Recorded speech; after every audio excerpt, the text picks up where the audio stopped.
Good evening, everyone. This is Michael Schenkel, the chair of ANC 2C. Welcome, everybody, this evening in the room with us and online for the November 4th ANC 2C community meeting. It is now 6 o'clock p.m. and I'd like to call this meeting to order. I'd like to start by having the commissioners introduce themselves. And I will start on our end here with Commissioner Swart. Hello, my name is Jim Swart. I'm the ANC person for 2Cs, some of Chinatown, as well as City Center and a little bit of downtown.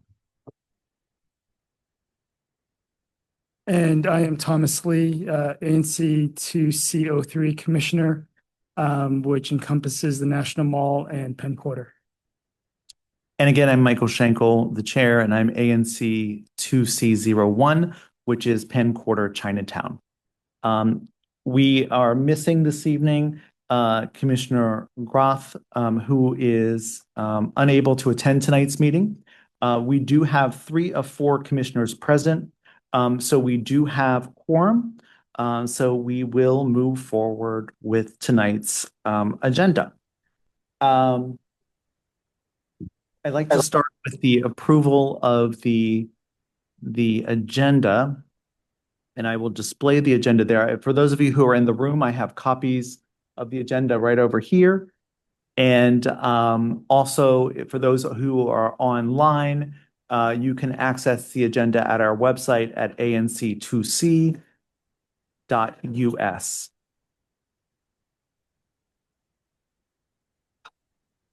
So you are asking for approval of the agenda as it is written? I am going to open it up here for us to take a peek at, and I will go through that. Just 1 second for me. I can't find what I did with the folder. It's here somewhere. What happened? Okay.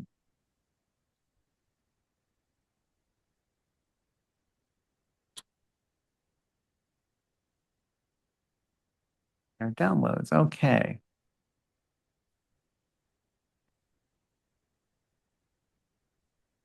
I think I'd have this down by now, but a little challenging.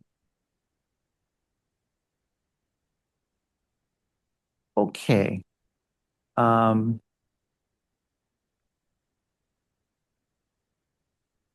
sorry.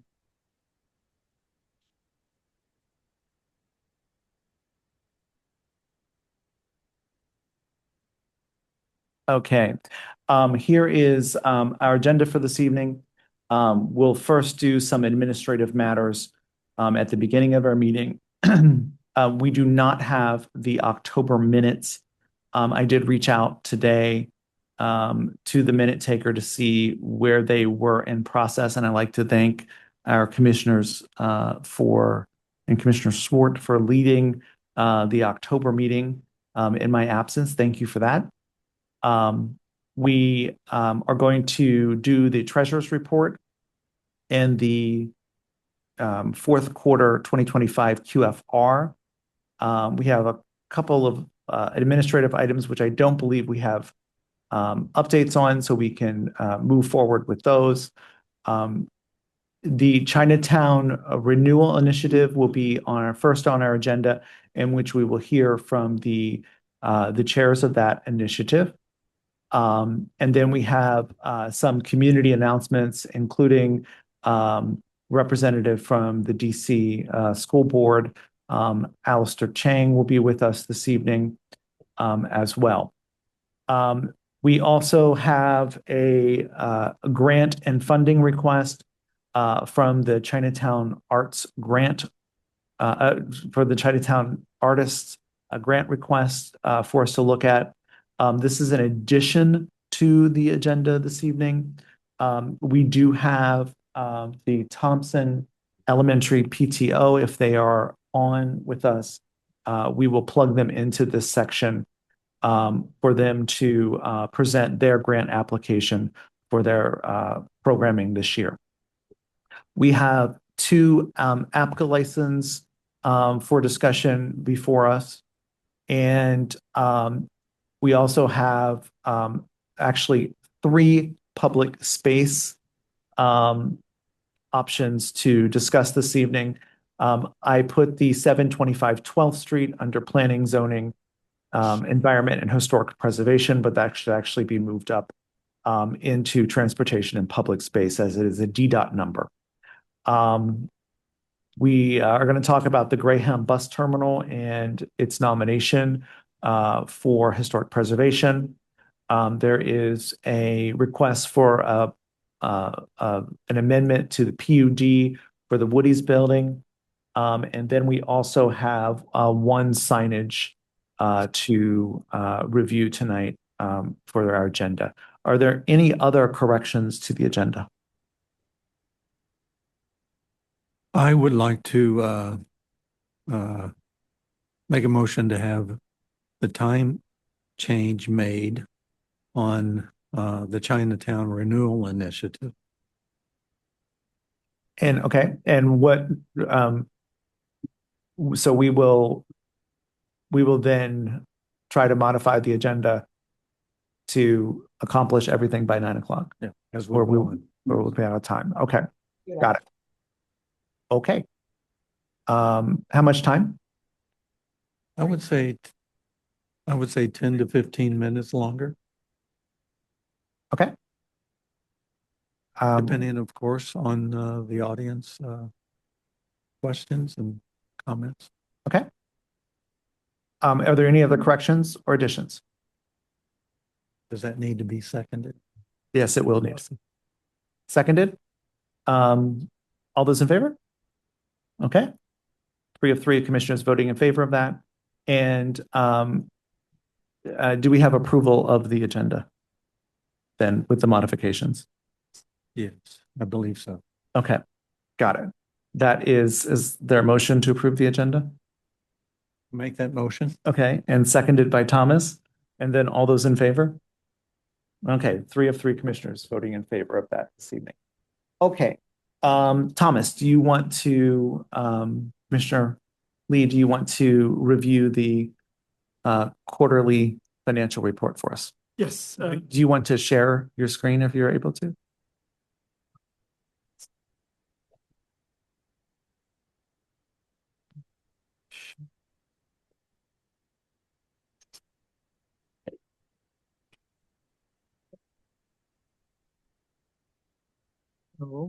Was You need to get closer to your mic. there you go. Okay, we started You need to the get closer to your mic. we started the quarter with $61,633.82 in our account.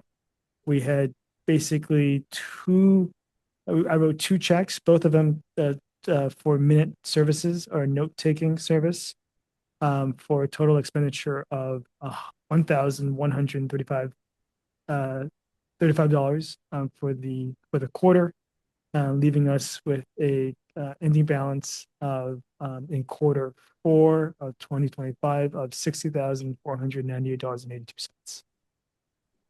And so I've sent this to you, Michael, to sign. Oh, sorry.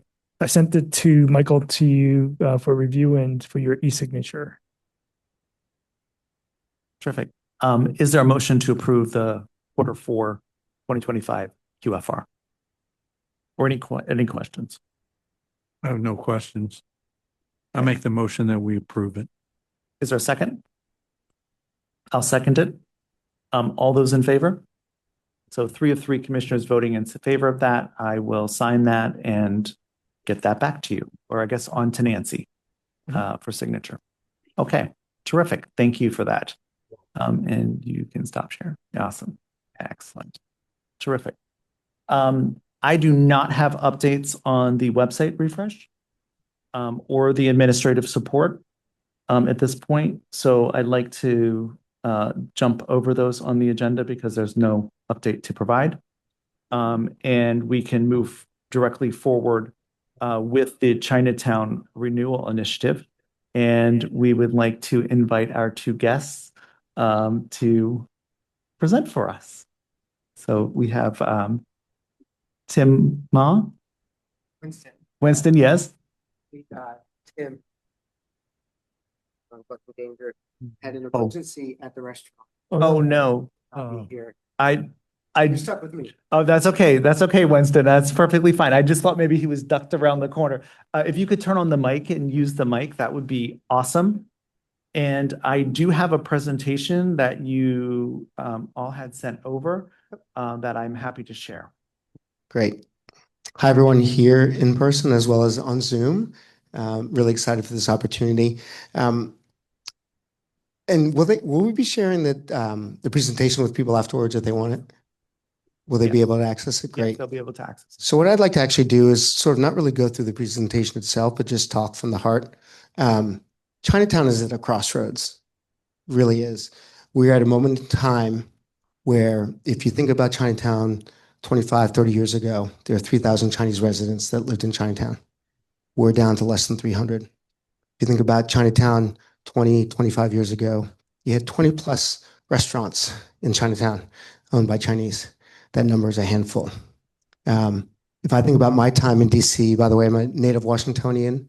I'm also half Chinese. My mother was born in Shanghai, immigrated to Brooklyn when she was 8. So this is deeply personal to me. And I remember Chinatown 30 years ago coming with a bunch of my friends who were chefs, like Tim, late night after they cooked at their own restaurants. And the only places in town to get food at 3 a.m. were either the jumbo slices in the Adams Morgan, or maybe you go down to Chinatown for an amazing meal.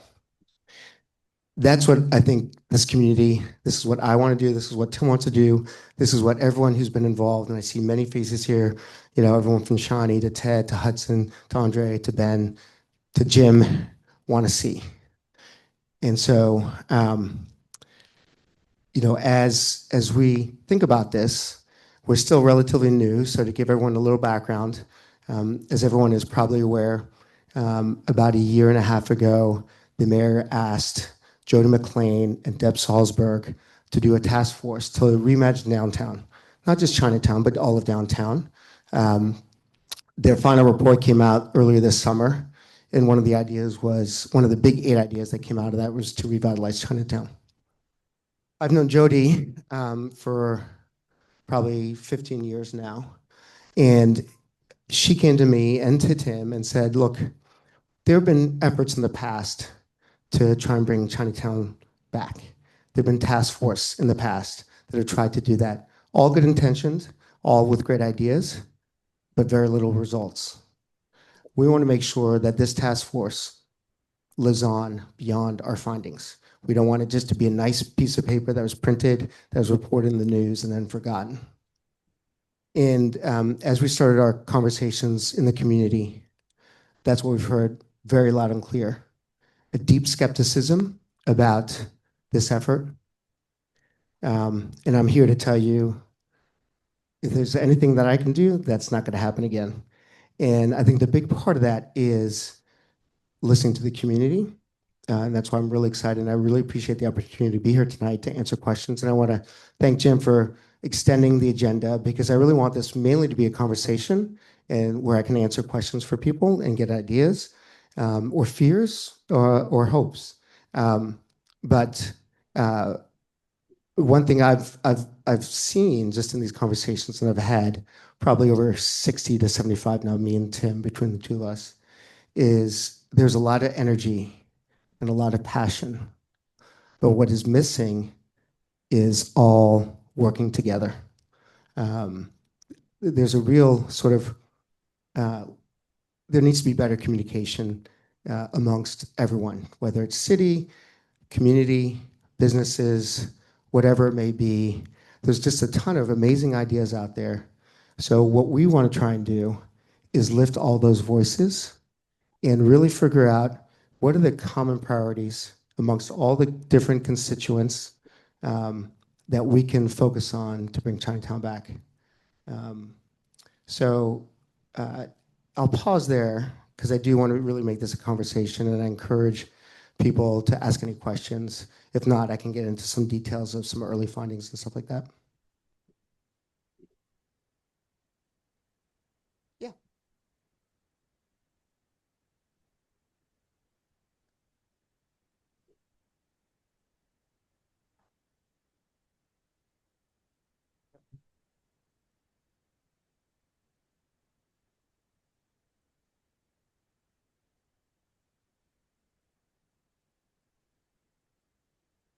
You,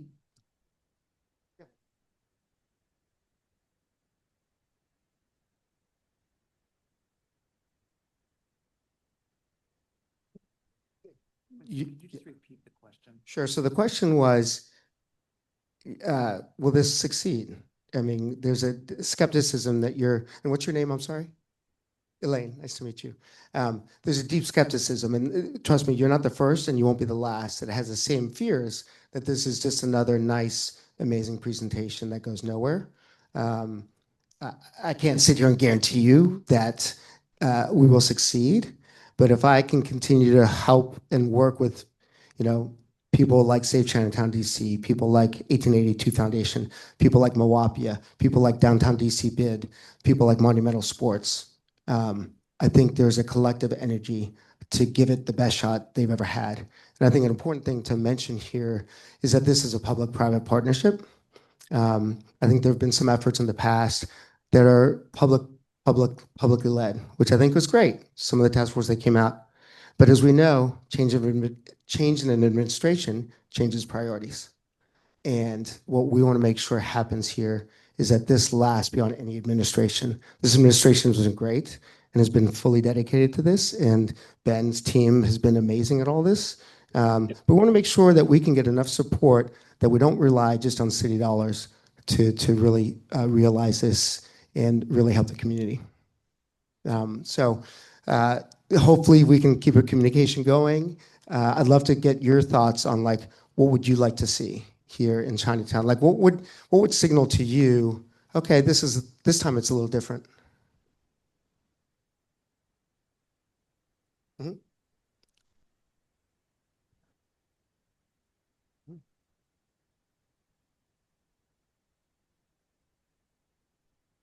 Yep. Yes.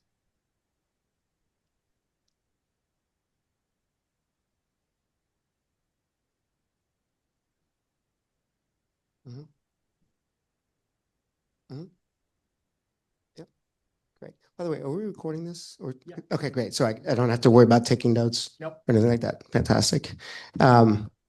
Yeah. So two of the things we've heard from a lot of people are safety and cleanliness, which I think sort of go to the vistas and walkways, and also partly to the closings, right? Sort of people don't feel as safe anymore in Chinatown, and also, making sure there's some great legacy restaurants here, dwindling, very few left. But how do we continue to support them so when the revitalization comes, they're here to see the fruits of that labor? So I think there's a lot of things that we are focused on based on listening to the community. A couple of things that have come up is this. I think Councilmember Pinto had a great grant relief program this summer for the Chinatown businesses. One of the feedbacks we heard was going through the application process is very arduous. A lot of paperwork. A lot of these businesses are cash businesses. Their records are file cabinets, like they were for me 20 years ago, right? So a lot of the regulations or things you have to fill out are very tough. So one of the things we're looking at is, can we create like a pro bono type of fund, either enlist lawyers or accountants or whoever to provide pro bono services, or if not, ask them for reduced rates that we can then help some of these businesses as they go through the application process. So that's one thing we want to do to support the businesses. Another thing that was there that was made it tough for them is everything's in English, right? So for these owners, that's a huge barrier. And I think again, working with like other organizations. Downtown DC Bid had a Thursday Night Out series in September that I think went extremely well. Not only did Downtown DC Bid invest $80,000 worth of buying gift cards from the local businesses, they brought people down to Chinatown. And it was great to see everyone come together. Save Chinatown was amazing. Ben was amazing. Ted was amazing. Everyone came together. We translated all of their work into Chinese so that businesses could feel more seen and heard, that this was about them, right? So that it wasn't just sort of like, oh, we're going to do this thing and we're going to get good press out of it. So, I think focusing on community, and that's the residents, but also businesses is really important to us. I think for the revival of Chinatown, personally, but again, I'd love people's feedback, it needs to be a great combination and balance of dumpling shops, mom and pop dumpling shops, the new big Wongs of the world, where you go, it's not catering to the $50 to $100 per person average dinner place that's lit up really nice. But it's sort of like Chinatown that I remember, right? You go there, hopefully the dumplings are a little cheaper there, although Hudson, we've had that conversation before. But I think you also need to have a balance of some exciting new cuisine and retail that comes in. Because I think ultimately for Chinatown to survive, it can't be just about, it's going to come out the wrong way, it's about the community. But we want to attract people to come to Chinatown that don't live in the community. And I think for this generation and for Chinatown to really thrive and be remembered as a place of great convening, you need to have a variety of reasons for people to come downtown. One thing we've also thought about is beautification. I think that's an important thing, and I think there's a lot of different ways to look at that. TED, at 1882 Foundation, if people don't know, is an amazing champion for Chinatown. I mean, every time I come away from him, I have carpal tunnel syndrome because he has so many great ideas as to how to bring Chinatown back. But he's working with, for example, Monument Realty on the alleyway right by Tony Chang's. Monument Realty is redoing that whole development there, and has some great ideas. And I don't know if you want to talk about them now, but about the bean sprout factory and all that kind of stuff. And so I think there's a lot of efforts geared towards how do we bring back some of that energy and history and culture to Chinatown. Sort of put what Ted has done on steroids, so people really see, far and wide what's going on. Part of that, to me, is also sort of like a digital marketing rebranding, reintroduction to Chinatown. Everyone knows. No. What's up? Sorry. Nobody's mic. Okay. I thought it was no. Okay, I'd love to learn why. Hello, could I chime in here? I'm sorry. Are you calling on people that are tuning in virtually? Yes, absolutely. I didn't see your hand raised. Sorry. Can you say who you are? I'm Howard Marks. I'm the Vice President of the Condo Board at the residents of Gallery Place. That's that building that you see behind the Chinatown Friendship Arch off to the right. It's a mixed-use development, commercial, residential, and stores. We have 180 units. 300 people live in our building, actually 196 units. Thank you, Winston, for making this presentation. Actually, I'm very bullish about the future of Chinatown. My wife and I moved here in 2014, and we've seen a steady growth. Just a couple of things. First, you mentioned restaurants. Well, we have a new restaurant that opened up called Chili Bistro. It's on 7th Street and between H and I, and already it's packing people in. It's a very eclectic Asian menu, and I've eaten there like 3 times. And John Liu, who lives in our building, opened about 6 months ago Chinatown Express on 6th Street, just south of H. You also mentioned Monument Realty, at least 275 units, more people moving in. And I think you can't at all minimize the impact of the fact that we were able to keep the teams, the Wizards, the Capitals, and the Mystics in DC at this site. 900 people will be moving into that office building just above the arch. 900 people that are now scattered, that are Monumental Sports Entertainment employees. This is going to be an incredible shot in the arm for our neighborhood. This is the kind of traffic that we need. And I think that we here at the Residence at Gallery Place want to work with you. I know you're collecting ideas. I would suggest setting up some sort of like a workshop where we could all gather together, maybe at one of those restaurants, maybe Chili Bistro, for example, and we could all sort of like exchange ideas, because I think there's a vibe.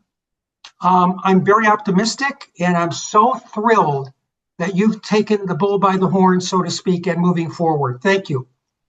Well, Howard, I really appreciate you saying that. And I'm very bullish too. I think one thing to note, and absolutely, Howard, I love that idea of sort of getting, let's break bread. Maybe we can convince Tim to have it at Lucky Danger, which is his restaurant just out of Chinatown. But I love that idea. So I'll make sure to follow up with you. And my email is on the presentation, so please feel free to reach out. I think one important thing that I know is very important to Save Chinatown, DC, as well as me, are the residents of Wallach House and Museum Square. We do not and cannot forget them. And so as we see this revitalization, to me, we need to make sure that they're a part of that and they see Chinatown the way they remember it, because it's not what it was. And I think there's a lot of fear that they're going to be pushed out or and forgotten. And you know, as someone who has a Chinese mother who's half his lineage is Chinese, I don't want to see that. I will not let see that if I can help it. But I agree with you, Howard. There's a lot of exciting stuff. Excited to try out those restaurants I haven't been to yet. Yeah, Judy.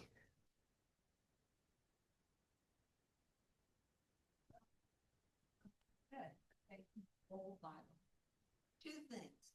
You cannot have a Chinatown without Chinese people and residents. Yep. So we have to do everything we can to bring them back. Two, although lots has been done, it is not safe. It is not pleasant to walk down 8th Street, 7th Street off. Something has to be done.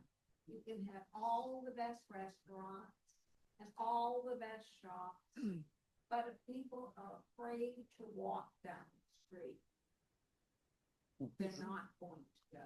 Now, I know they have made great strides, but they need to do more. Is that something you are working with? Absolutely. I think you're right. I mean, again, top of mind for a lot of people is safety. And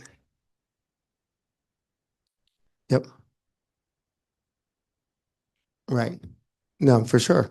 And I think that continues to be a top priority. I mean, obviously, a lot of the money, I don't know the exact figures, but for monumental sports is dedicated to safety and security. So I think that's going to help. You know, we've thought about, is there a way to create, and I've talked to Downtown DC a bit about this, if we can get the funding, dedicated funding to create a dedicated Chinatown ambassador program where the ambassadors are from the community, and to create sort of that idea of hospitality. I come from a hospitality background, and so I think that that's something we're looking at as well. You know, I think beautification, whether it's the alleyway, you know, I was in New York last week and I met with this woman who runs a nonprofit called Arts on the Avenue, and she works with downtown or the DC, not downtown or DC, the bids in New York to work with tenants or landlords for empty storefronts and to activate them. And a lot of, not a lot of safety, but perception. If you're walking past an empty storefront that's lights are out and has graffiti on the windows, you feel unsafe. It's a different perception if you walk by that same window and it's activated. And so, my hope would be, let's find artists from the community to help activate those for us and really make it beautiful. So I think there's some things you can do short term, but I think also long term, you got to set up, a feeling of safety for residents to come back. I think that's an ultimate goal, is to bring people back. And, if I were to, I'm not going to sit here and tell you, oh, this time next year, that number of Chinese residents is going to double. That would be unrealistic. You need to give them a reason and a feeling of safety to want to come back.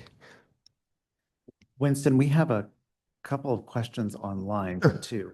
One of the questions was, what is the fundraising plan for the public-private partnership, and has fundraising started?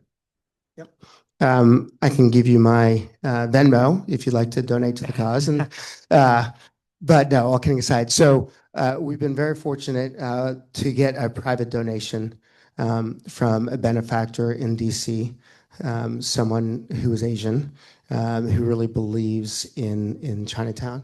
The city this fiscal year has earmarked $250,000 towards the effort.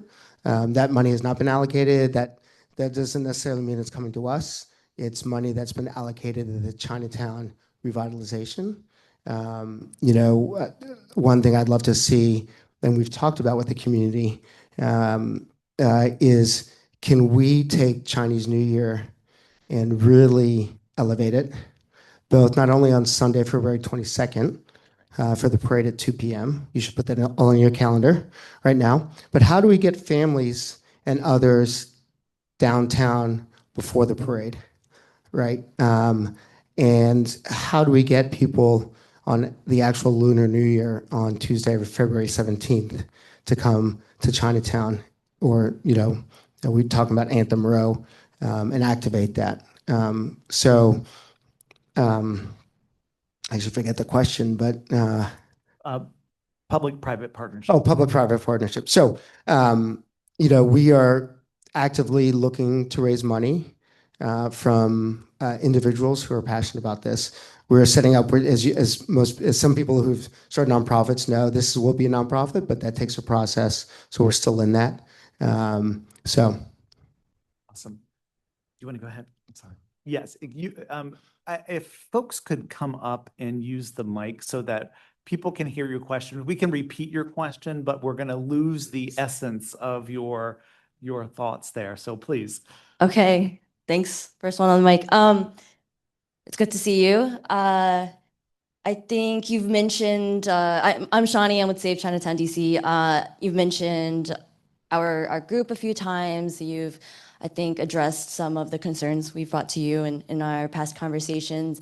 And I just want to say that I am looking forward to what you shared today, because as you have heard from us, one of our main positions is that the reason why we are in this space at this crossroads, as you've said, in this neighborhood, is because decisions are being made time and again over the generations without the residents in the room.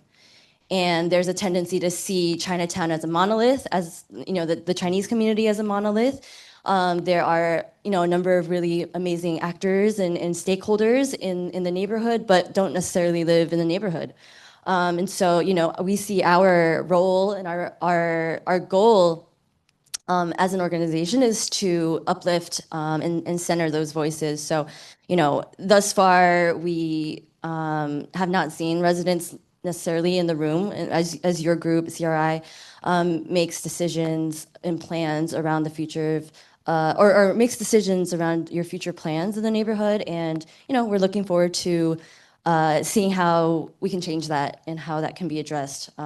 Because the lack of Chinese working class residents in the room making decisions that will impact their ability to remain and thrive in this neighborhood is at the core of the problem. So yeah, looking forward to seeing. I was gonna, I can ask you a bunch of questions, but hopefully you will address, how that concern will be, how you will approach that concern.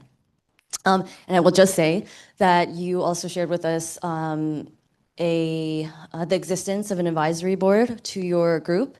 To our knowledge, there are also no residents or their advocates represented in that group. I would love for you to speak to that. And of course, Rachel also wanted to ask about timelines.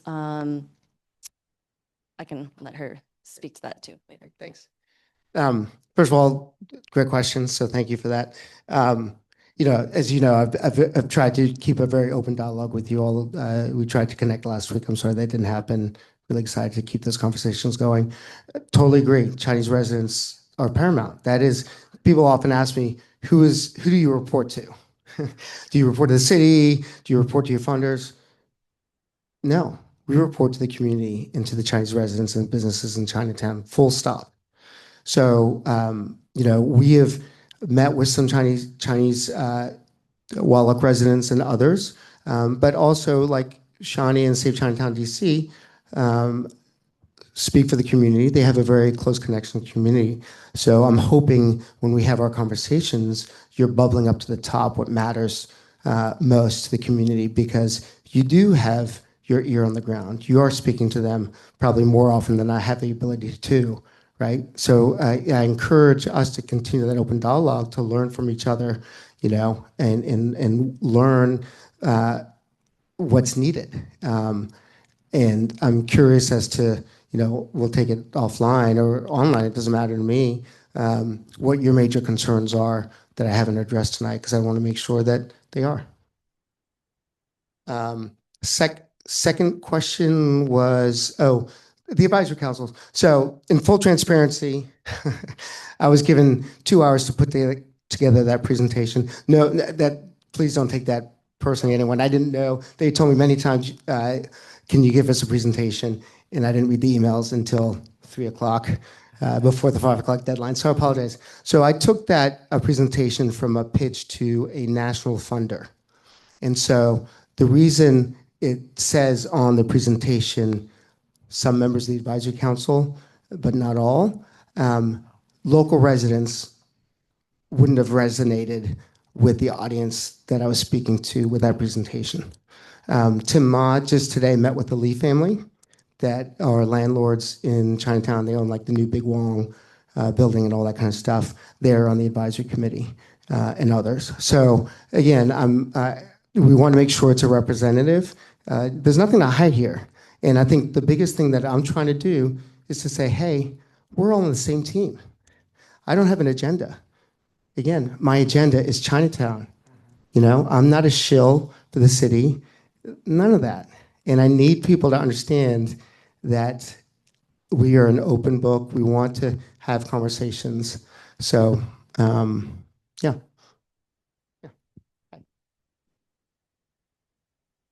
We will take 2 more questions, and then including this one, because we are over our time limit. I'm sorry, but please. Yeah, I'd love to know like any short-term or long-term like specific milestones you have for the initiative, and also if there's any sort of public-facing calendar or timeline that just the public can stay aware of. Again, I think this is an evolving thing. I think there's some things we're pointing towards. Chinatown or Chinese New Year is a perfect example. I think that's something we've heard loud and clear from the community.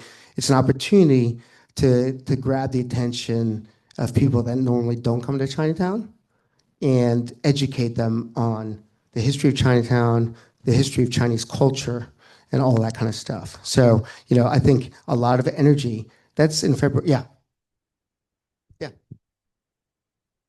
question. But I didn't mean to interrupt you because what you're saying is really good. And what I just wanted to do, because I'm also from the same building that Howard from 7777 Street, the Residence Gallery Place. And I just wanted to, exactly, I just wanted to resurrect the offer again of kind of a workshop or some kind of meeting. And we've been following your effort. And so would love to just see if there's anything we can do to help that and help you, and just repeat thanks and for this forum, and what you're doing is really fabulous. So really, that was just what I wanted to say. Thank you. Thank you, and absolutely. Last thing, because I think this is important. Monumental sports has been. I think there's potential for some really good things to happen with monumental sports. They are really committed to Chinatown in a way that I haven't seen before. Not that I've been involved in previous Chinatown revitalization efforts in DC, but really engaged. Ted Leonsis hosted a lunch for business leaders last month, and has made some commitments to us that we're still trying to finalize, both in terms of stuff near the arena and inside the arena, but also longer term projects. Nothing that I can share now, but just excited for that dialogue because they're a very important part of this community. And I think they recognize that. And I think ultimately a Chinatown that is revitalized in the spirit of Asian culture is what matters to everyone in this room and to them. No one wants to see another street filled with Fuddruckers and Starbucks and Chipotle's with Chinese characters. Yes. So I think it's important to note that Monumental has been a great partner so far. Excellent. Excellent. Thank you so much for being here. And I think from, I'm just speaking as a commissioner, not as for the commission, but I thought we would be willing to host a forum with you for the community to pull people together to have that. This is a much broader conversation than an ANC meeting that we have for an agenda, because it's about community engagement and how do we get people together to share those ideas. And I agree with Howard. Thank you both, you and your counterpart, for taking the bull by the horns and moving this forward. So thank you very much for this.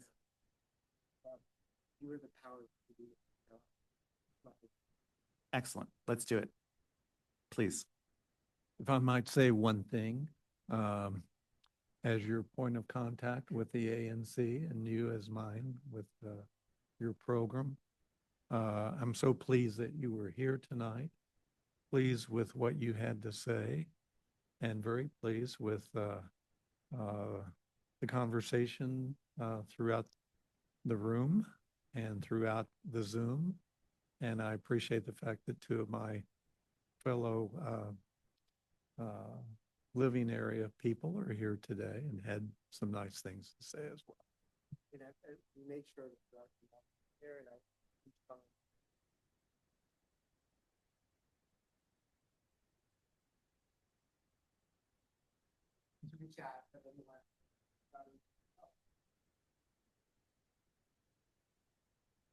Awesome. Thank you. Yes, we can certainly do that. Thank you. We will send that out. We will now move forward on our community announcements area. First up, we have Representative Chang, Alistair Chang from the DC School Board. Hey, everybody. Hey, how are you this evening? Good. I'm glad I got to listen in on that. I live just north of you all now in 2G, but my dad was a waiter in Chinatown when I was a kid, and would love to stay involved. On my topic, though, appreciate this opportunity to update you on my work as your rep on the DC State Board of Ed. Big picture, excited to share this. DC students are making progress in reading, and not just progress, but we're breaking records. So according to the most recent CAPE results, 36.5% of DC students are proficient or reading better in English language arts. And if you'll remember, the first time I came to speak with you, that's not a great number. We've got a lot of progress to go. But if you'll remember, the first time I came to speak with you about my literacy focus 5 years ago, that number was just 27%, right? And so we still have got a lot of work ahead, but the progress is real and has been meaningful. And each time I've joined you all here at ANC 2C, I've shared with you how we've been working on building towards this moment, and really it's been 5 years of sustained work in what we call science of reading or structured literacy reforms, which I'm always happy to talk about. And what does that look like in practice? One teacher I've been visiting a lot of classrooms, recently told me that she wished that she had this training 10 years earlier, and that she'd let all of her past students down, which is why she's applying to be an instructional coach to help other teachers actually learn how to teach evidence-based reading practices. And that's the kind of change that I'm seeing at the classroom level that's driving our results. So now that with council members Pinto's support, we have this passed as legislation. My focus now is making sure that the implementation goes smoothly, especially for smaller school systems that don't have literacy experts in-house. Zoomed out, as a board, our major focus right now is revising our high school graduation requirements. I will drop a link in the chat for anyone who wants to learn more, because I do think this affects everybody, especially even those of you without kids, in how we're preparing the next generation of our students, not only for college, but other pathways and for the local economy. Some of the things that have been proposed in this one include this latest draft from ASI, include adding a financial literacy course, requiring a career preparation course, and creating a capstone project for all students. We are still working through what this will look like and what these edits look like. It is still somewhat wet clay. So I would love your feedback, not only if you have kids who will graduate by the time these come to pass, but also if you have just broad feedback as Ward 2 constituents on what we should be preparing our students for at this time. I've been doing a lot more thinking about actually what it looks like for us to incorporate more learning about AI, right? And the piece that is hard to codify now, knowing that this will be likely for 20 years in place, like it was last time, is how specific to get in a way that's not archaic within 5 years, right? So would love your feedback there. I'll share my email and phone number in the chat. And as always, especially for the Thompson PTO folks who are on the call as well, welcome an email, a phone call, a text, if you have any concerns, questions that I can be of help with. Thank you. Thank you so much for being here, and I'm glad to see numbers improving. And I was just having a conversation today about making sure that our next generation is able, I work in healthcare, is able to care for us and have the skills and the capacity to be able to do that. And these programs, and thank you for driving these programs to really make success happen. So thank you for that. Thanks, Commissioner. Commissioners, do you have any questions for Commissioner Chang? I don't, but thank you for the presentation. Awesome. Same here, Alistair. Thank you for presenting before us today. I've got two daughters who are in grades 5 and 7, and they go to school in the neighborhood, and I appreciate all the work that you do. Awesome. Thank you so much for being here tonight. Thanks for the update.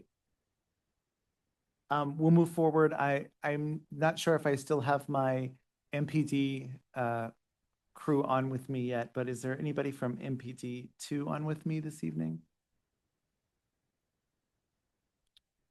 I saw Lieutenant Garvin earlier, but I think he disappeared from me. And do I have anybody from MPD 1 on with us? Hey, Oh. good evening, Hey. everybody. Hey, Captain, how are you doing? Good, great, thank you. I'll just start with a brief overview of the crime over the last month. I'll go ahead and just do it for the whole ANC since 2D's not here right now. Right now, this month compared to last month in 2024, we saw a pretty significant decrease this year in crime. Overall crime in the last month, last year or previous period was 196. This year we're down to 94 crimes. A majority of that reduction was in violent crime. So violent crime went down from 5 to 1. So we just had one violent crime, one robbery that occurred in the second district. Property crime was down significantly by almost 100 crimes, 191 last year for the 30-day period prior to today. And this year it's 93. So still seeing significant drop in crime overall in ANC 2C and 101 and PSA 101 portions of ANC 2C, the 1D side, we actually didn't have any violent crime to report out on. So that's a really good month for us. I credit it to the hard work of our Chinatown officers. They're out there every day. We've had great support from both our patrol units as well as our crime suppression team. And we did have a drug-free zone, and we expect to have those again soon. And those are always great and effective. I will talk a little bit about the juvenile curfew issue because that did come up over Halloween weekend. Really didn't affect 2C too much. It was more of a Navy Yard issue, but we did have some previous issues with. We did just previously have some issues at Gallery Place. One of the incidents was about 75 juveniles exited the metro and went into the Regal Cinemas at Gallery Place. Unfortunately, they went in, assaulted one member of the staff, and stole some concessions, some candies, and things like that. That was prior to the Halloween incident. So then on Halloween, we had an additional juvenile issues. I was working that night. We had about 300 juveniles at Yards Park. For those who are familiar with it, that's the park down at the unit block of M Street Southeast. We had about 300 juveniles show up. Pretty disorderly, blocking traffic on M Street, which is a thoroughfare for buses, fighting, assaulting members of the public, and we had significant issues. It took a significant amount of both National Guard and MPD resources to bring that group under control. For a majority of the night, we had to station a majority of the 1D officers down in that area, as well as officers from other parts of the city. The next night, we did have the juvenile curfew. So the city council, the mayor did pass an emergency act where she lowered the curfew to 11 p.m. citywide, but then did create what we had this summer, those juvenile curfew zones. Those juvenile curfew zones for the Navy Yard and Union Station, as well as Banneker Park, started at 6 p.m. And that was for any amount of juveniles not accompanied by an adult. I will say that was pretty effective. We didn't have any more issues for the rest of the Halloween weekend. We were able to kind of give fair warning to the juveniles that were entering those curfew zones, telling them that they weren't permitted to be there without an adult or a guardian. Most of the time, for example, in Navy Yard, they just entered the metro and went to another area of the city. It kind of kept the groups from coalescing to those large groups that became pretty dangerous for not just for the juveniles themselves because they were getting involved in illegal activity or perhaps becoming victims of crime, but also for the public who wanted to use those public spaces. So we were able, that kind of helped us for the rest of Halloween weekend. Right now, my understanding is that the juvenile curfew has been extended by both the mayor and the city council which is 11 p.m. For the remainder. I'm not sure if for forever now. That'll be 11 p.m. And I'm not 100% sure on where the juvenile curfew zones ended up in the new legislation. I know they were working on that. I suspect that it'll be somewhere similar to what we had this summer, where we'll have those juvenile curfew zones periodically as needed.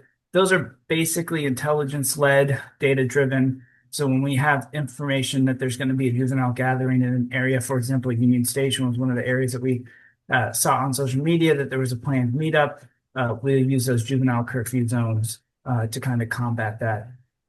That being said, most of the police enforcement in those juvenile curfew zones in the city in general were for curfew violations. And when we have a curfew violations, for those that don't know, we simply stop the juvenile. They're typically not placed in handcuffs unless there's issues with them. They're put in a curfew van, which is kind of a big passenger van, where they're transported either back to their parents' residence, and the parents are warned regarding the curfew law, or they're taken to the curfew center at the juvenile processing center until a guardian can come pick them up. And we do notify Child and Family Services for that. So no criminal record. It's not an arrest.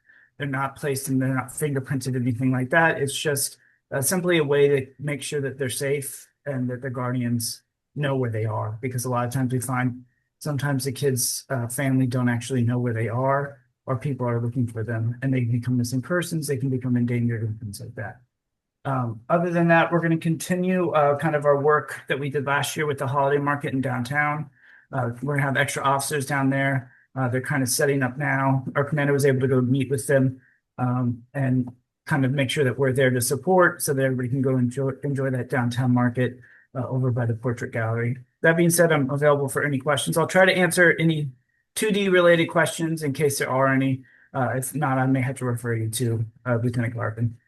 Thank you. Thank you so very much for your update, your very thorough update. Thank you. Commissioners, do you have any questions for the captain? I have no question per se, but I did want to thank you for the few days of the drug-free zone that you had at the Chinatown gate. It was really nice that it happened at that time. And I noticed the signage at 8th and between G and H, I think. Yes, on 8th Street, at the Girls Global Academy, there are some drug-free zone signs there. And I think that's awfully good to have. So thank you for that. Yep, and we usually have that same footprint, which includes 8th Street, 7th Street, and parts of 6th Street from H down to F for the drug-free zone. Terrific. I have one hand online, and that's Howard Marks. Yes, thank you, Commissioner. Captain, I just want to echo Commissioner Swart's support of the drug-free zones. When we had the drug-free zone at the corner of 7th and H, even though it was for 5 days, we found that the drug dealers went elsewhere. And we do have the National Guard there, and the drug dealers have fled elsewhere. They have no idea who the guardsmen are. But it's better to have the drug-free zone where it's posted. And so I would encourage the MPD to continue to use that authority that was given to it by the council. So that's my first question or statement. The second was, I didn't realize what had happened at Gallery Place. As you probably know, our building, the Residency Gallery Place, shares space with the Regal Cinema. It's very convoluted. I won't get into it.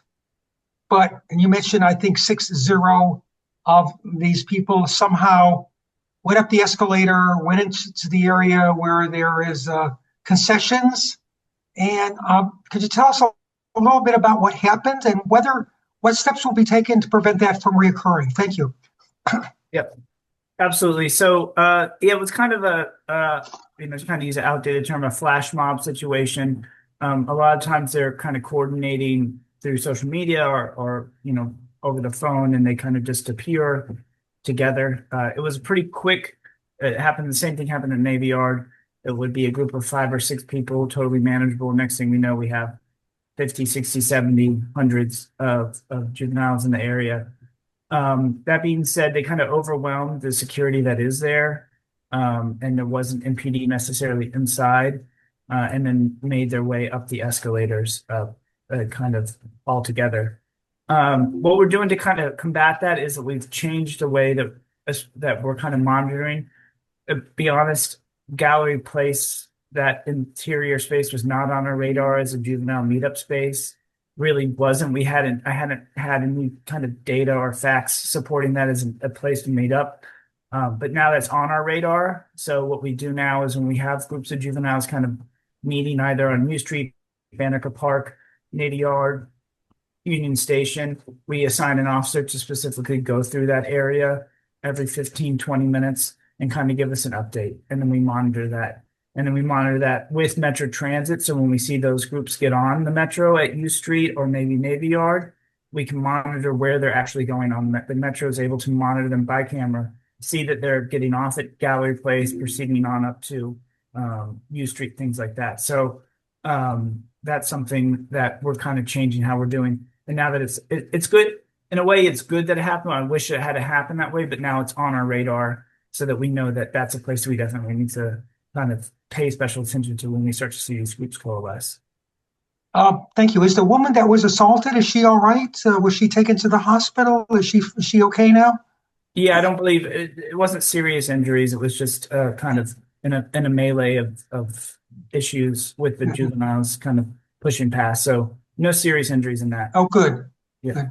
All right. Thank you. Thank you, Captain. Commissioner Lee? Yeah, Captain Harabin, this is Thomas Lee. Earlier today, City Council voted 9-4 to extend the youth curfew by 90 days, and I'm wondering, do you have any thoughts as to whether it makes sense to just make it permanent, make this youth curfew for individuals, minors under 17, make it permanent, rather than just keep extending it every 90 days or so?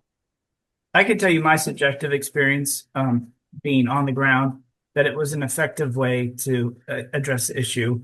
Look, I don't think anybody at MPD wants to kind of unnecessarily prohibit juveniles from enjoying public space or being out. But what I saw in April, again in May, and sometimes over the summer, and especially on Halloween, is that the activity prohibits other people from using those public spaces and precludes them from enjoying those public spaces. And we really don't have any tools to allow, other than, standing in the street, fighting, drinking in public, things like that, we can enforce. But we really don't have any tools if they're kind of taking up that space and creating hazards for people. So it's an effective tool, and I think it's a good tool because it doesn't lead us down necessarily the route of having to arrest juveniles. We can use this to enforce things, keep it safe, make sure kids are home without necessarily having to arrest them. So I think in my opinion, what we used the difference between Friday and Saturday night last weekend was significant. And I think that is an effective tool to have. And I would like to have that tool permanently, personally. Thank you for that. We appreciate that comment and feedback. There are currently no other questions, so thank you so much, Captain Harback. I appreciate you being here tonight and sharing with us. Thanks. Everyone stay safe. Thank you. Same to you. We'd like to move on to Metro Transit Police. I see we have Captain Donald on with us, or Commander Donald on with us. Yep, good. Hi there. How are you? Are you giving the update today? Yes, sir. Awesome. Terrific. And is Commander a new title? So no, it's kind of synonymous with captain. So our agency, Okay. our captains are commander. So Oh, to gotcha, avoid gotcha. confusion. I'd written it down Captain, but I saw it was I just thought maybe you got bumped up. No, all good. And apologies, I'm having issues with my camera, so I'm not able to turn it on. right now. But good afternoon, everybody. Again, Captain Donald, Commander Donald with Transit Police. So I oversee our first district, which basically encompasses Gallery Place North. So Gallery Place all the way out to Greenbelt and then the entire Red Line. So as Captain Herbenak was saying, they're experiencing a significant crime decrease. Metro Transit, we are also experiencing a very significant crime decrease. So last year was our lowest crime year in about 7 years.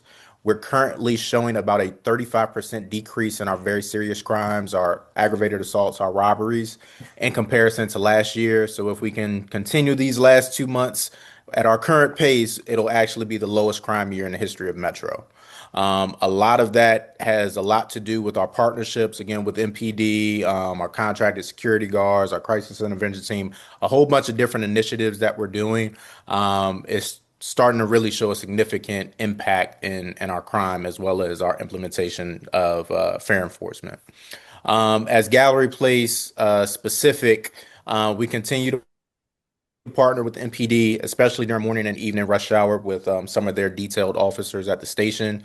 We pretty much have a 24/7 coverage at Gallery Place with our own officers, primarily from open to close.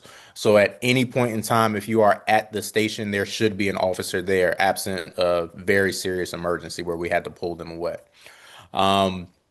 We continue to also partner with our allied security at the station. So between us, MPD, and allied security, there should be upwards of probably 5 uniformed police officers or special police officers in the station at any given time, if not more. As we go into the holiday season, one thing that I do recommend for everybody is just maintain that situational awareness. This isn't the time, unfortunately, where we start to see an increase in robberies. It's holiday season. So the more that everybody can be aware of their surroundings, the better. We do see an increase in what we call a robbery snatch. That's generally when somebody's headphones are snatched or cell phones are snatched. The biggest way to defeat that is to just be aware of your surroundings. 9 times out of 10, you'll see somebody kind of casing you out prior to that robbery occurring. So we just ask that, if you have noise canceling headphones, maybe you just, leave one ear open. I know that defeats the purpose of the noise canceling headphones, but at least you know what's going on around you. Same thing, we know, people are riding the train, they want to read a book or watch a video to help decompress. At least look up every few minutes, you know what I mean, to see what's going on around you so you know what's happening. Absent that, for Gallery Place specifically, in the last 14 days, we fortunately or unfortunately only had one serious crime. We did have a juvenile fight in which one juvenile brandished a knife towards another. We were able to stop and arrest that juvenile. There were no injuries to the victim, and we were able to recover a knife. So again, unfortunate that it did happen, but fortunately we were able to close it out by arrest. Absent that, I don't have any other information to provide, but I'll be happy to answer any questions if anybody has any. Yeah, I just want to clarify. Did you say in Gallery Place you have 5 officers at any given time? So roughly, especially during rush hour. So morning and evening rush hour, we'll generally have upwards of 5 officers, if not more. Awesome. That's impressive. I do have to say that I like the security on the trains as well, which has been really I think also effective with you guys. So thank you. Commissioners, do you have any questions for Commander? Seeing no questions here, and there's no questions online or in the room. Thank you so much for being here. We appreciate you being here, and thank you for your service. Yeah, thank you all, and be safe. Thank you. We will now move forward with the Office of the Mayor for our Ward 2 Mayor's Liaisons. Do we have Adriana? Yeah. Hi there, how are you? Hello, good evening, everyone. I hope everyone's having a good Tuesday, actually. I have 3 updates. Feels like it's Wednesday already. It does feel like it's Wednesday. It's been a long weekend. I have a couple of updates. I don't think she's online now, but we do have a new faith liaison. Her name is Charity Beam. She's the one that will be helping out with all of the worship centers for Ward 2. So I believe this is her third or fourth week. And she's going around to every ANC to introduce herself, but I'm sure she'll come to this ANC in the next meeting. So anything related to like worship centers, synagogues, mosques, anything like this, she's your point of contact. I will be passing along her point of contact to you all as well. But if you know of any event, anything that's happening in the community related to this, please feel free to flag to her. The second update, I think you guys all beat me to it, but there is an extension for the curfew, for the juvenile curfew for 90 additional days. So all of the holidays will be covered and we will see what happens after that. That's the second update. The third update is that on October 3rd, Mayor Bowser announced that she authorized the use of local funds to ensure Washingtonians enrolled in the SNAP and WIC receive full benefits for November. So that's really wonderful news. And I know we're currently undergoing a government shutdown as well. So I believe in the last ANC, I provided kind of like a resource page with all questions and kind of links to different resources that local DC has. I'm happy to pass that along, and anyone that has any questions on how to apply or kind of what resources they're looking for, if they have anything that they would want to talk one-on-one, please feel free to reach out. That's the other update. And then the last update is that on Monday, October 27th, Mayor Bowser joined the downtown bid to do the official unveil of the holiday market happening this year. It's going to open up in November 21st. And we have about 115 different vendors. So it should be a really amazing place. I'm very excited for it. And that's going to be happening this month at the end. So those are some updates that I have, but I'm happy to answer any questions you all may have. The holiday market is always one of my favorites for downtown. Yes. For certain. Yes. And I do want to commend the mayor for continuing SNAP benefits for folks. There's lots of people that are suffering right now, and food insecurity is not something that we need to perpetuate anytime, but especially during this shutdown that we have going on as well. So thank you, and thank her for the extension of that. Commissioners, do you have any questions for the mayor's office? I have one question and just one comment. One is that I fully back the curfew action, and I'm really very pleased that the mayor's office and the council worked together to get that accomplished. The other thing has to do with next year's budget, and I hesitate to bring that up because that's a tricky issue, but we're concerned with some of the amplification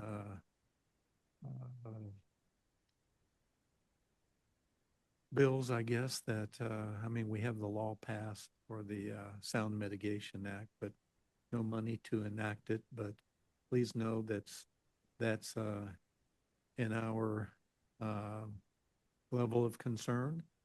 And if there's any way to push through a portion of that to cover our ANC, we would go for that as well. But thank you very much. Thank you, Commissioner Swart. I will pass along this information, and I will flag anything that comes my way regarding the budget for next year. But I've taken notes. Thank you. Thank you. Awesome. I'm not certain if you have the answer to this, but we do have a question online related to the holiday market, I believe. Do you know if they have space for more vendors? From what I saw online, there is a waiting list. So I don't think that at the moment there is any space. But I think Eloise is also here, so she'll probably speak about it. But that's what I saw on the website, that they're fully capped.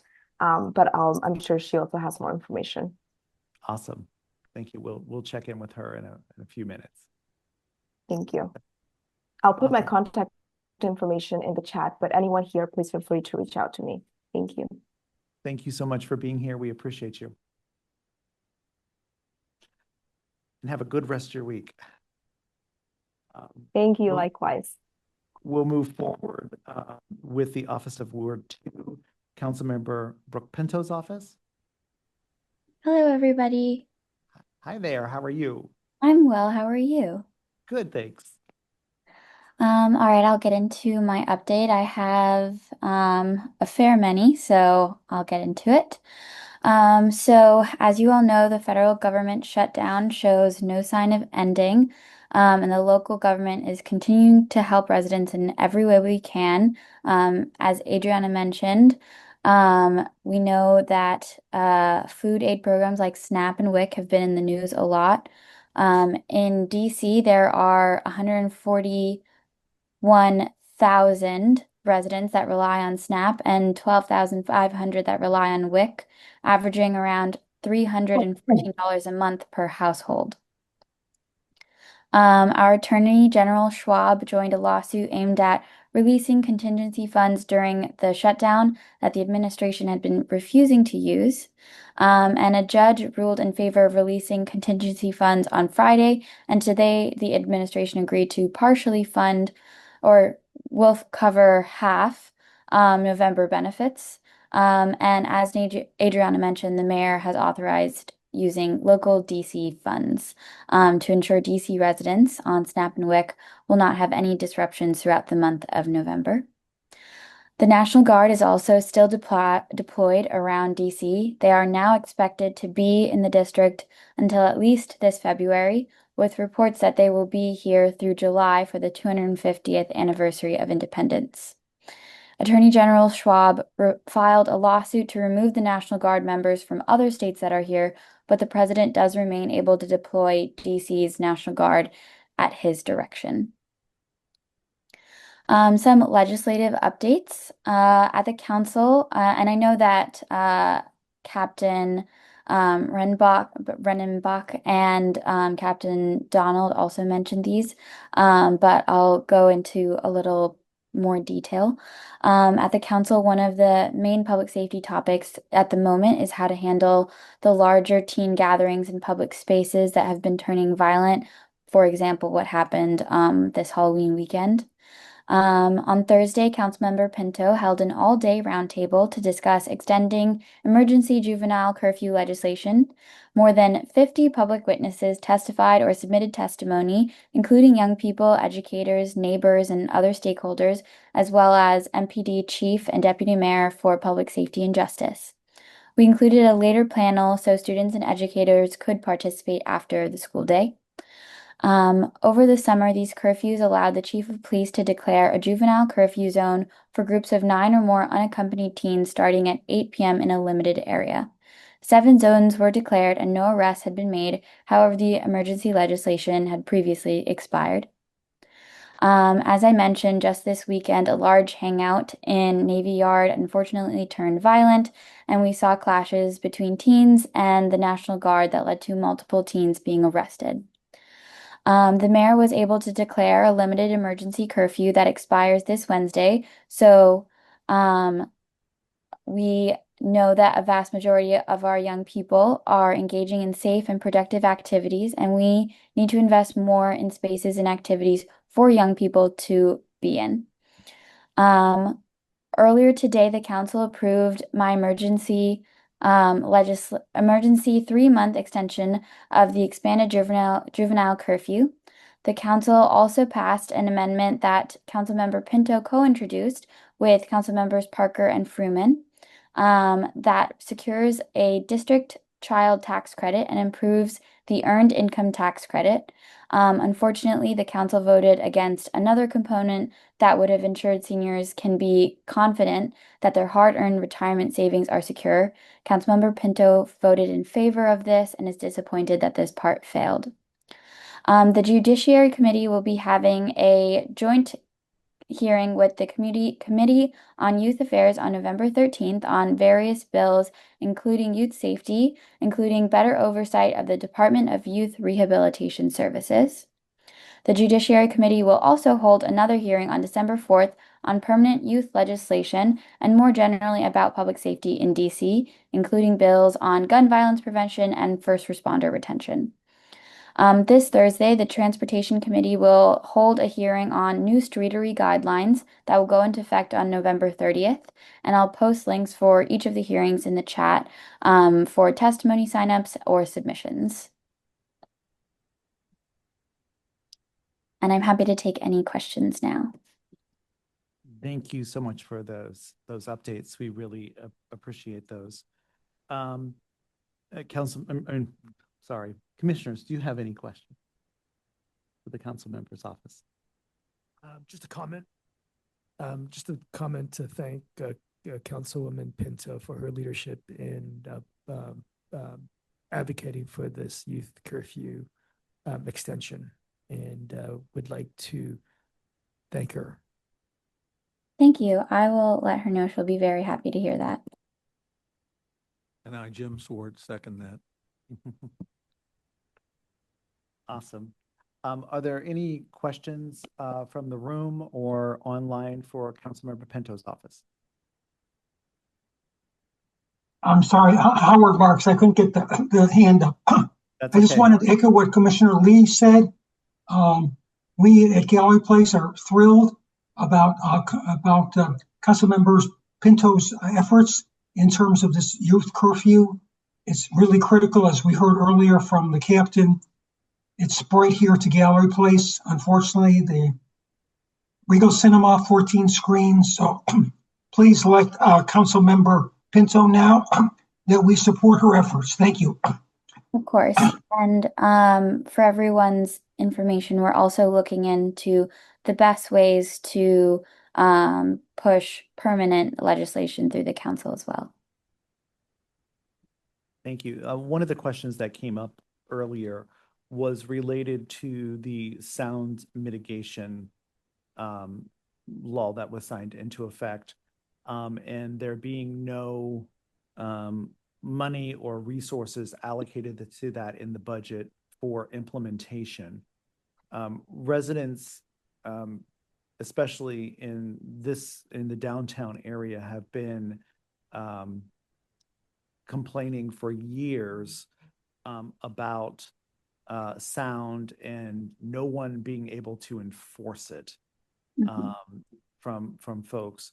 I'm wondering, what is the council member's plan moving forward? Do you know if she has a plan to ensure that this is happening?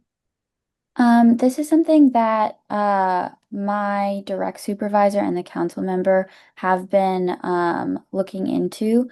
Obviously, there were some delays with the Congress holding our federally or our locally raised tax dollars, which would go into allocating some of this legislation. So I will certainly follow up about our renewed efforts with the sound mitigation legislation. Thank you so much. We appreciate that. Of course. It continues to be a challenge. And as we get more residents coming to downtown, it's going to continue to pose significant concerns. Mm-hmm. And I if will certainly look into it. Thank you. And if I could just add to that, I do appreciate Councilmember Pinto trying to get that into a specialty budget that went through, but couldn't make it happen. The council voted against it, but that was a citywide effort. What I would suggest, if we possibly could, I would recommend an ANC 2C implementation of that, because we are, as you know, designated as a business community, and therefore we don't think the residents and others have the same types of rights, if you will, as communities that are not business communities, in terms of what the sound mitigation decibel levels and times and all that can be. But if there's any way to make it smaller, which would be less costly to the city, for us only, that would be a wonderful thing. Excellent. I will I've taken notes on all of this and I'll look into it more and speak with the council member about it. In contextualizing it, yeah, if you are in zone, our zone,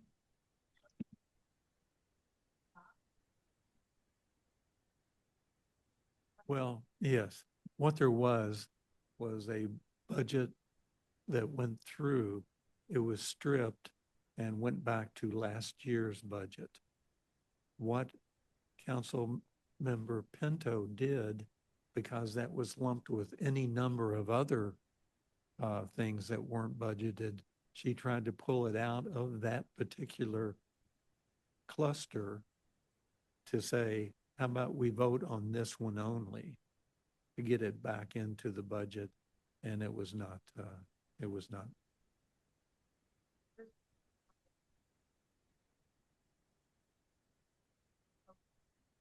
yes. Yeah. And perhaps some more people who say that. Great.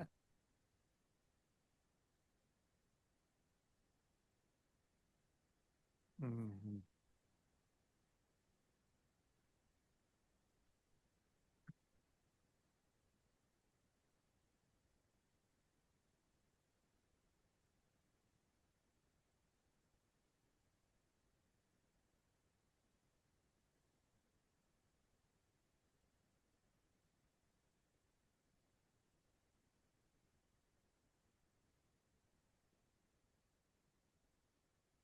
And I second and third that.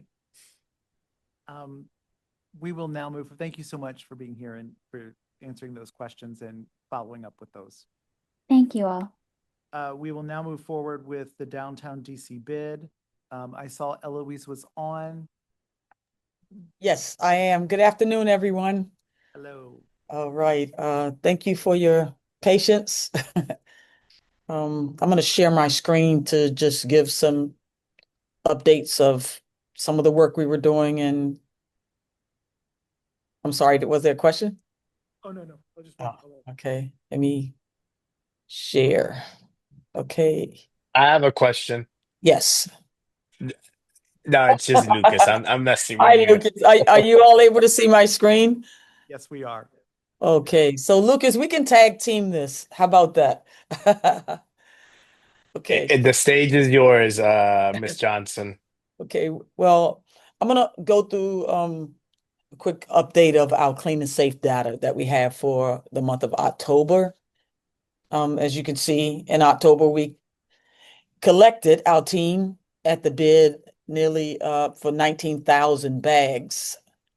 And then for the collection of pounds, nearly 114,000 pounds of bags. Stickers, graffiti. I don't think we'll ever rid ourselves of stickers, graffiti, and tagging because of where we are. It's usually around the White House area in the past and near the mayor's office, Pennsylvania Avenue. But now protesters just seem to just scattered over everywhere. K Street. I mean, it's been days where myself, Lucas, and our supervisors have literally followed individuals with 5-gallon buckets of glue and, a paint tray roller with the roller and just posting.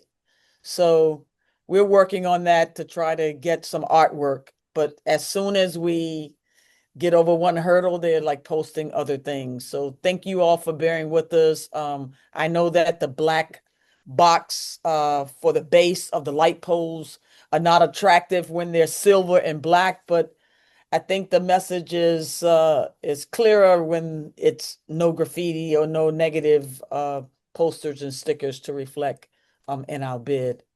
So thank you again for bearing with us. Wanted to just move along for our safety team here for completing with the daily total hours here, engaging with businesses, also individuals who are traveling and entering our bid for visitors as well. The wellness checks, 372.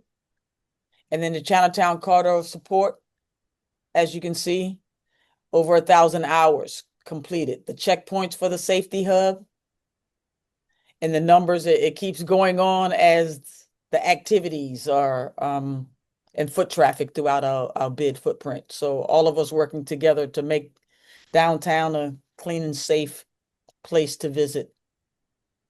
And a lot of those numbers are going down for the safety team just because we've the funding that we got cut our resources from 3 personnel to 2 personnel, from 8 hours a day to 6 hours a day. So that's why you see the decline in the safety team hours and the checkpoints and also the business wellness checks. But we're also, thank you for that, Lucas. We're also still having our team, though, our SAMs out and conducting the wellness checks as well and reporting to us. But again, the app shows all the calculations. So other daily functions of the biz and the operations team for our public green space. Lucas, you want to touch bases on some for the mistletoe? Yes, obviously a big time of the year right now. Holiday season has arrived. We're getting ready for the holiday market. A lot of our focus right now on our daily functions is really leaf collection because as the leaves are starting to fall, particularly around bike lanes, with rain, it gets very slippery for not only cyclists but also pedestrians. And that's a lot of, and then keeping our drains clean of the leaves. So when it does rain, we are able to get the water is able to drain much easier. And the reason we put the picture of the mistletoe up here on the right side is because that will be our next function, aerial art sculpture at Anthem Row. And then on the next slide, is really getting everyone excited about the upcoming holiday market. Yeah, so just to elaborate, I know a question was asked about the holiday market and if the person who's curious about if there's any vendor space at the market, if they can put their information in the chat, we can get them a website where they can go on to see what the updates are, and they would be able to reach out directly to the people who are working with us with the market that chooses the vendors for the open slots, and they can move on from there. So then also moving on, talking about I'm sorry. Speaking about the holiday market, our market literally is going to start. The build out is on the 10th of November. However, Sunday at 11:59, we'll be blocking off 9th and F Street to 7th and F, also on 8th, to prepare for the build out of the market. The market, obviously, it opens on the 21st of November and it goes through the 23rd of December. Only one that goes 7 days a week, with the exception of Thanksgiving, it'll be closed. The mistletoe installation, Lucas touched vaguely on. However, he can give you like a little more detail about what that consists of how many Guinness Book of World Kisses that's gonna be held at literally at Anthem's Row, and we would like for you all to join us so that we can beat this Guinness Book World Records. Yeah, so Mei Lee will be doing the mistletoe sculpture, and then we have a world record attempt that we will be doing on December 13th for most kisses under a mistletoe, which the current record is 488 couples. So we're trying to break that record this year. It's also for a good cause because a lot of the money that we're going to raise is for the downtown DC Foundation, which helps support a lot of our unhoused community and initiatives. So we'd love to see everyone there to help us break the record, but also raise some funds for our foundation that does incredible work Very good in cause. downtown. Yes. So we're moving on to additional activities. Everyone know about Franklin Park footprint in downtown DC bid, where we're doing our light illumination, which is frosted, and that's gonna last for relatively Almost 2 months. almost 2 months. Starting the activation, the lit lighting of the illumination on the 21st of November through January 9th. And then the next activation that we are also really proud to present for the second year with the bid, it did really well last year, is our skate activation in partnership with the National Building Museum. And that starts December 27th and that goes through February 9th. So we encourage everyone to come out. Even if you don't know how to skate, you can learn. There's tools and also guidance to help you along the ice, or glice, should I say. All right, public art use and beautification, the sculptures, and Lucas can give he can really highlight this because this is a project that has been his baby, working with Anthony James at Anthems Row for the sculpture illuminations. And there's currently 4, Lucas? There's 3 pieces, and then also the aerial sculpture that Maylee has been doing, but then also a lot of the pictures. And I know Shani is probably in the house, I think, because she's going to be presenting, but a lot of light of art that was done at Anthem Row at different events sits on the storefront, the vacant retail space along K Street and Anthem Row. So the art pictures is what Lucas is referring to. We've had over 30 to 40 events there, pretty close, since November up until now. And almost all of those events had at least 2 art pieces of artwork where artists actually did the painting of these pieces live. So each art piece, along with the theme of what the event was that occurred at Anthems Row, had, the artist did a live portrait of it. So those pieces are all lined up in the empty retail space at Anthems Row, and it's there for everyone to look at. The artist's name and their contact information also is on it, where Lucas and the bid and I were trying to highlight the local talent. And also, I know that Shani's going to be presenting, first and foremost, and she's an incredible artist, but also has done so much great work for a lot of the around Chinatown. Save Chinatown was a big part of the Thursday night out.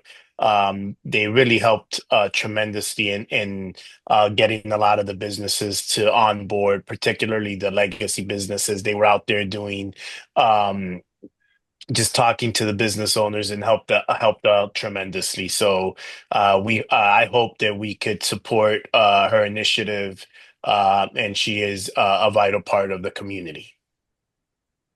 Awesome. Thank you, Lucas, for that. So we're moving to the safety team updates, the Chinatown focus. We were fortunate enough to get our grant extended. So now we're going into, from when they first started, came aboard, to operations for the 18th month now. In the bid for where we're going on for our FY26 in the grant corridor.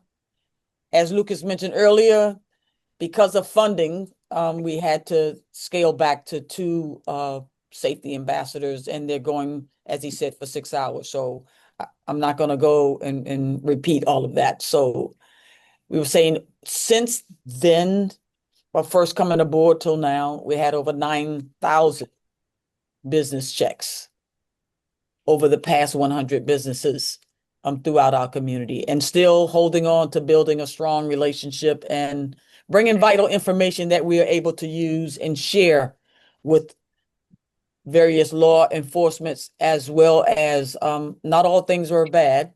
We had a lot of good feedback as well. So I just want to thank you all and for also voting and hearing your voice so that the grant can be extended. Technology and the major components for the safety, smart tagging, observing, gathering data for the stakeholders. We're still proactively working on those things every day. Awesome. So I want to thank you all and happy to answer any questions that you may have. Thank you so much, Eloise and Lucas. We appreciate you. And as I said previously, the holiday market is one of my favorite things downtown, favorite events. Commissioners, do you have any questions? Hello, Eloise. This is Thomas Lee. I was, as you prepare for the holiday market, I'm looking very much forward to it. I do want to bring to your attention the condition of some of the brick sidewalks that are going to be immediately surrounding the holiday market. If at all possible, could you have your neighborhood ambassadors just do a quick walkthrough and note where all the degraded bricks are and have that addressed right away? I got an email from a resident that tripped over some missing bricks and injured themselves. So thank you for your attention to that. And then Lucas, as we enter into the very busy time of the year, we're going to need you to wear your bicycle helmet when you bike around the city. Well, we will ensure that both is done. And wow, look at awesome. He must have caught you the one day you didn't have it, because I see you with it with your backpack. So I'm not sure what's going on there. Do you have a question? Thank you. My comment was going to be the same as my colleague here about you, Lucas, but I'll turn that to Eloise, and please wear your helmet as well. But Lucas, Absolutely. Yeah. Thank you for caring too. Thank you. Don't tell my wife, please. She always makes sure I ride my with my helmet. Thomas, on your bricks. So a couple things. I know that a lot of the bricks around Capital One Arena and certain parts of 7th Street are scheduled as part of they're gonna redo all of the sidewalks. And most of those have been put into 311. As you know, most of those sidewalk repairs, brickwork, the timeline is almost a year out to have them resolved. We used to do a lot of the brickwork, but then we've had some challenges with liability. So we no longer do that work, and it's really solely on the DDOT and their contractors. But I do know that a lot of it is scheduled for being completed, particularly the red bricks around 7th Street and around the Capital One Arena. Got it. I'm sorry, we are going to have to move forward with our agenda this Yep. evening. So we'll Sounds take good, thank any you. other questions offline. We'd like to move forward with the next topic, which is grants and fundraising, the Chinatown Artist Grant Request, and Shani. Yeah, if you could, and just tell us what you're interested in doing. And I think the mic has been turned off, so you might need to turn it on there. All right. Okay. So I mean, I have a short video, a website, if we need or want to look at that. But essentially, you know, the youth in the community are Chinatown youth are a bedrock of the community, and Chinatown Art Studio is really one of the only art or creative empowerment groups operating in the neighborhood. I facilitate it, and we've been doing creative empowerment programming with the youth, including workshops, and most recently, as public art opportunities come up. I'm a muralist as well, so I have worked with our students to directly produce, co-create a number of public art projects in the Chinatown neighborhood. One of which, the We Are Chinatown mural, which was on the Lee Family Association wall. It just got covered up by Monument Realty's development. And, you know, public art has been such a meaningful and powerful vehicle for the community to remain visible in a neighborhood where people are being pushed out and people no longer feel like this place is their home. Having artwork where public artwork that is designed by youth, you know, produced, installed by the community. It's a really powerful process that has amazing ripple effects to the community. And so we're essentially requesting for 4,000 in funding to support our operations in the next year and beyond. We want to replace essentially that mural that just got covered up. We are confirming a new wall in the neighborhood for that project, and once it's confirmed, yeah, we could use any and all funding to make that possible. Paint is very expensive, so we also want to continue. So a part of public art is not just, you know, getting together and painting, but it's all of the steps leading up to the painting. So with any project, we do multiple workshops to teach the youth about the design process, and basically co-create these designs together through educational programming. So there's those types of workshops. There's other workshops where we bring guest artists in to engage and teach the youth around like different mediums, different art forms. And then also we have participated regularly in, you know, Save Chinatown DC's cultural programming and in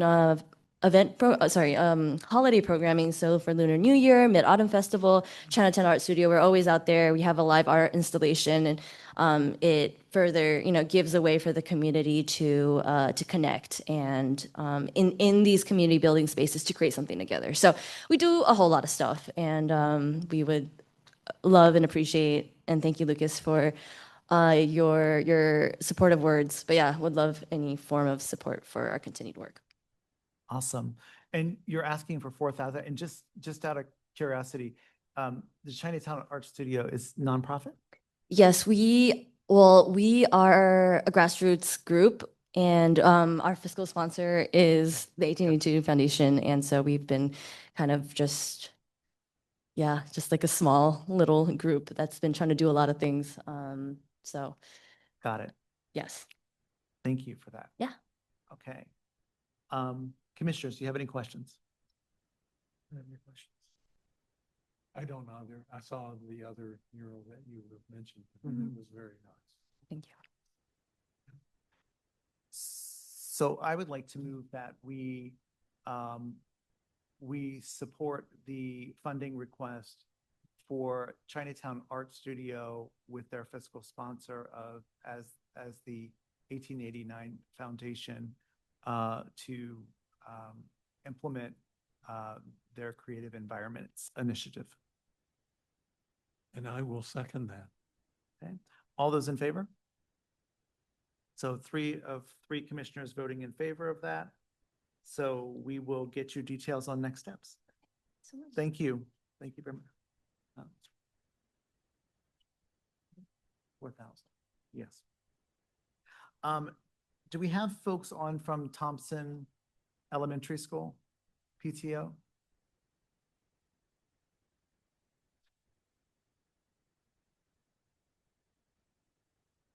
we do not. I know that there was controversy about getting on the agenda this time. So why don't we delay that until our December 9th meeting? Shall we table that? Yes, table it. Okay. Thank you. We will table that for December 9th. Okay. Next, we'll move on to alcoholic beverage and cannabis licensing. I have the Continents DC LLC trade name, the Continent Retailers Class C Restaurant at 1110 Vermont Northwest. This is ABRA number 128701. Is anybody representing the establishment? Okay. I believe, if I recall correctly, the ANC in October voted to protest this license as they were trying to engage with the council and the establishment. Is that correct? Yes. I Okay. believe it is. Okay. One would need to hear the recording. Yeah. Okay. This was on your agenda, and Yes. I know that there was an issue. So Yeah, there was more than one issue that. yeah, we have protested that license, and we were hoping they would show up this evening to provide some clarification to the ANC, but that did not happen.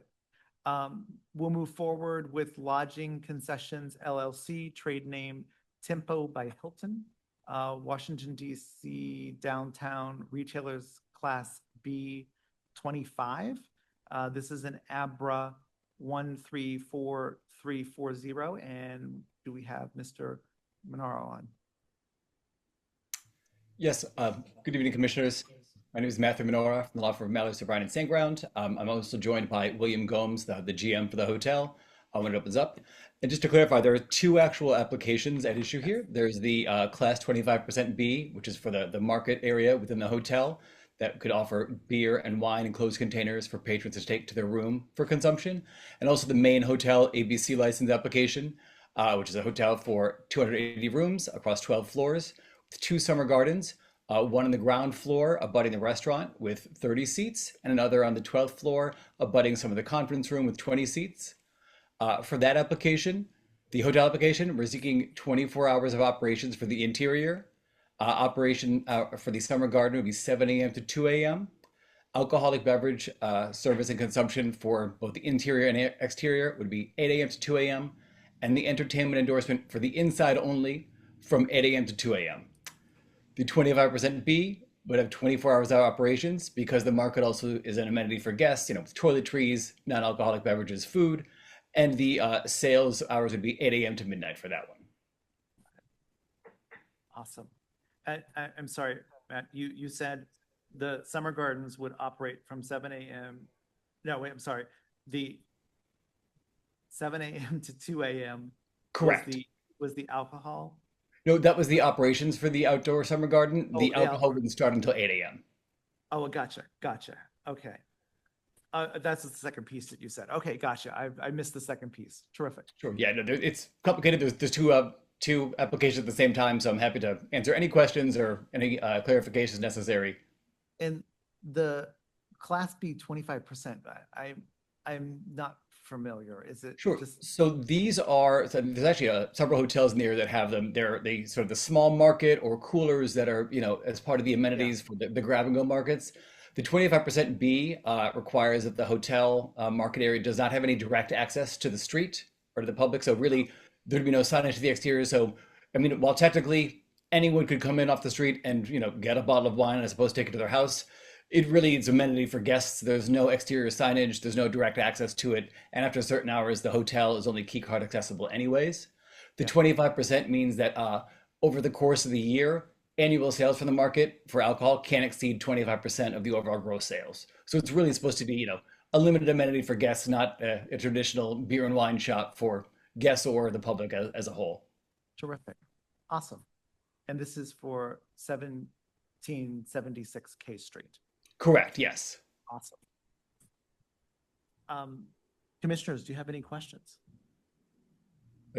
Just for the record, I'm not doing the share screen there. I don't know who is, but that's not anything we're doing. Okay, well, we will make sure that there it goes. I'm not Okay. technologically savvy enough to share a screen that seamlessly, so that's why it definitely wasn't That me. was really good. Terrific. I do have one question. How does this lodging concessions differ from whatever you might have now at this Hilton? I'm sorry, I don't think I heard the question all the way. How does Lodging Concessions LLC, trade name, Tempo by Hilton, how is that changing from what you have or what one has now at this Hilton? There isn't anything now. It's being built. Yeah. Okay. So this is totally brand new. Correct. But there are similar hotels. The AC Hotel at 1112 19th Street has comparable hours and both licenses as well. And we sort of base it off of that and some of the other establishments nearby because we try to, keep things in character with the neighborhood as they exist. Okay, well, that's good to know. Do you need a stipulated license? I don't know how far they all are. No, we won't be opening until 2026. Okay, that's good. Well, that's thank you, bad, though. but good. So I'd like to move that we send a letter of support for both the hotel and the retailer's Class B 25 for this establishment. Second. Seconded by Commissioner Lee. And all those in favor? So 3 of 3 commissioners voting in favor of that. So we will get that letter off to you, to the APCA board and go from there. Thanks so much, commissioners. We always appreciate the support. Thank you so much. Appreciate you. Have a great being here. evening. Good night. Good night. Thanks. Thanks, William. The transportation and public space. First up is we have 515 D Street Northwest. This is a DDOT public space application. And do we have Ms. Dunbar? Yes. Or Mr. Noel? Okay, terrific. Hi. Hi. Good evening, commissioners. Thank you for having us on the agenda. I do have the presentation that I can share. If you could, please, that would be excellent. You see it okay? It's up there now. Okay, great. So this is a project overview for the Recorder of Deeds building, otherwise known as 515 D Street. And there's one item in particular that we're looking for your approval and a letter for us when we go for the DDOT Public Space Committee hearing. And so I'll just go through this and give a quick overview of the project and the building and the specific item that we'd like for your review. So 515 D Street is adjacent to Judiciary Square and DC Courts. It's on the corner of 6th Street and D Street, with a building directly to the north, and there is a parking ramp down to an old parking garage that's part of our building, with an alley for some of the other buildings that align D Street and 5th Street, like a shared drive alley behind them adjacent to our property. So it doesn't abut a building on the east side, but it does abut the building to the north. The building was built between 1940 and 1943. It is considered, it's on the historic register, and it was constructed for the Recorder of Deeds for the District of Columbia. And you can see there's a description on the face of the building. It was designed by the municipal architect at the time, Nathan Wythe. It's a 3-story limestone structure with a brick-clad penthouse that's recessed on the 4th floor and has a basement structure. And it has brick cladding on the secondary faces with the limestone cladding on the primary street faces. I'm sorry, did you say that this was not on the historic register? No, it is. Oh, it is. Oh, that's what I Yes. thought. Okay, just making Yes. sure. So our scope of work is really to preserve this building for its historic significance to the DC government and also to its part in the African American history. The Recorder of Deeds specifically helped contributing towards African American property ownership. And there's a couple of historic murals inside the building that commemorate that. But we also want to bring back the building to active use. It's been vacated since around 2010. And so we're modernizing the building for DC courts.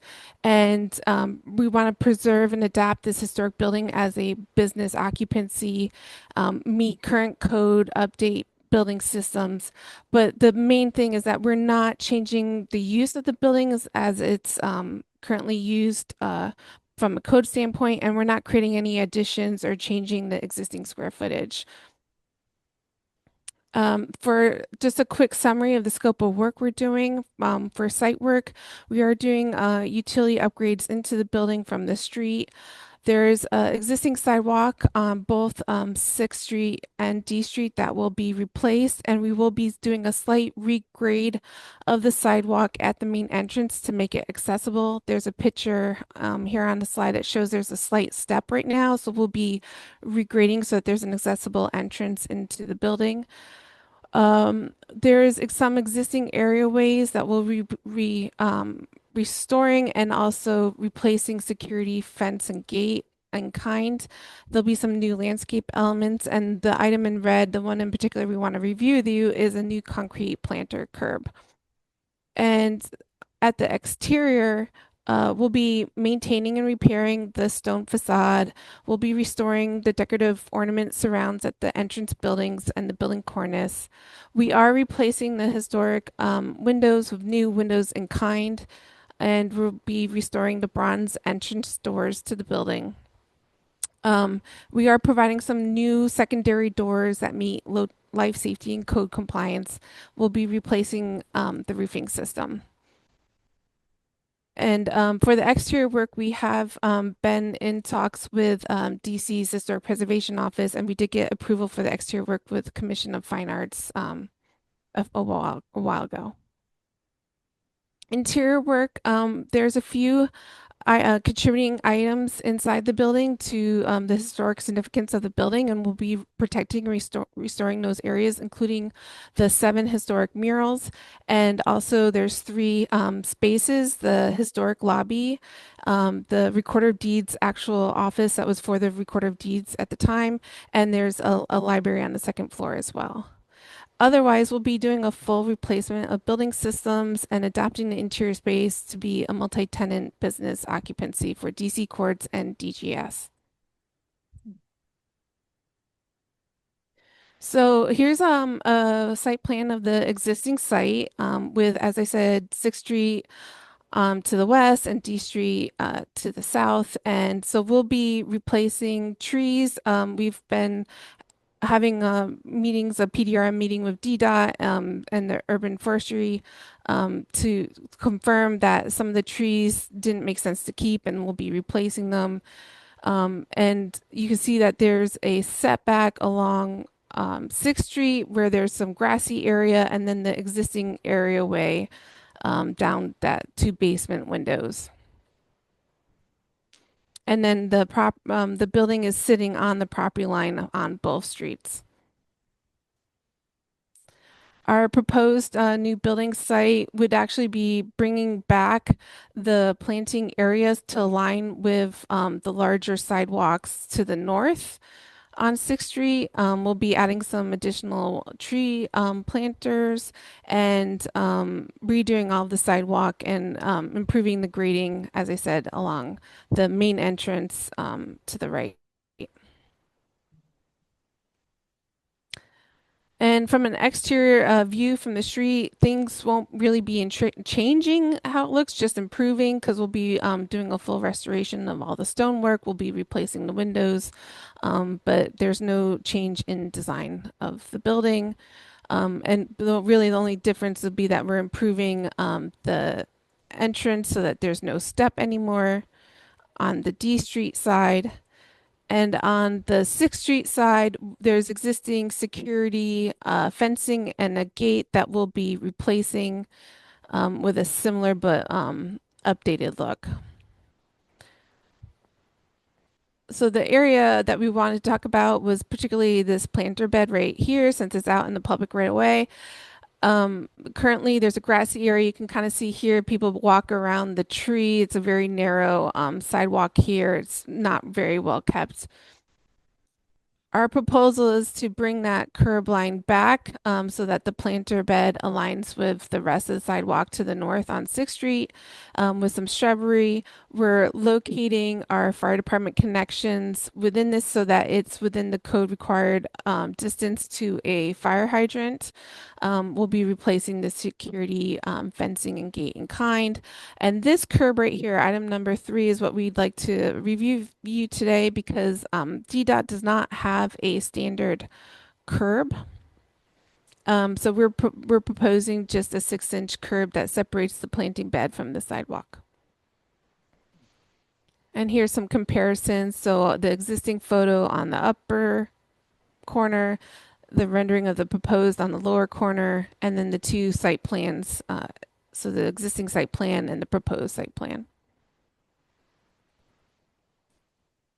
And so we're just looking, here's a detail at the 6-inch concrete curb. So there'll be the sidewalk, and then it will help hold the mulch and landscaping in to stay in the planter bed area.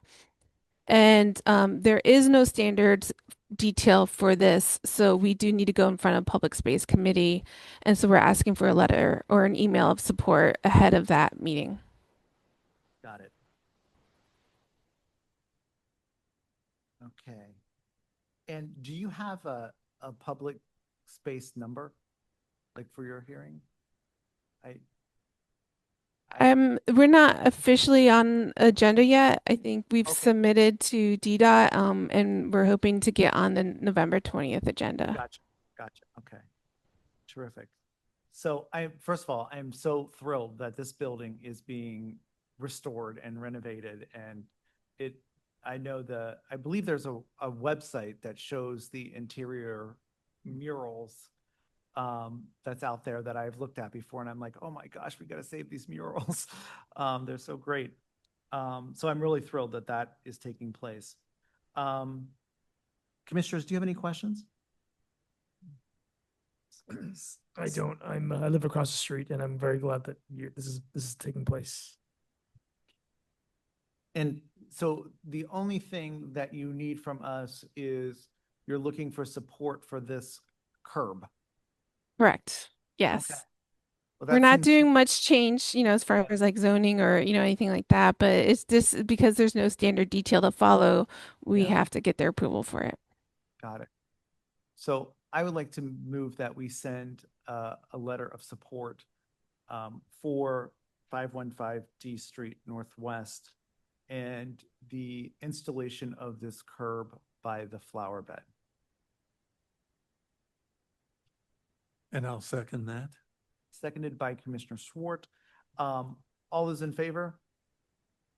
So 3 of 3 commissioners voting in favor of that. So we will get that letter off to you in public space.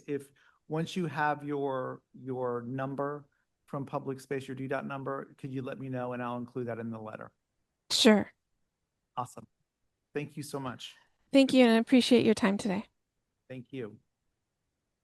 Next on our agenda is 1200 K Street Northwest. This is DDOT Public Space. And Michael Douglas from Starwood Properties. Matthew. Yes? Oh, I'm sorry, Matthew. That's I'm okay. sorry. I get it all the time. Gotcha. Terrific. Welcome. Thank you. I guess. I'm just going to share my screen if that's okay. Please. Okay. You guys can let me know. Okay. You have some in-person folks here as well. We do.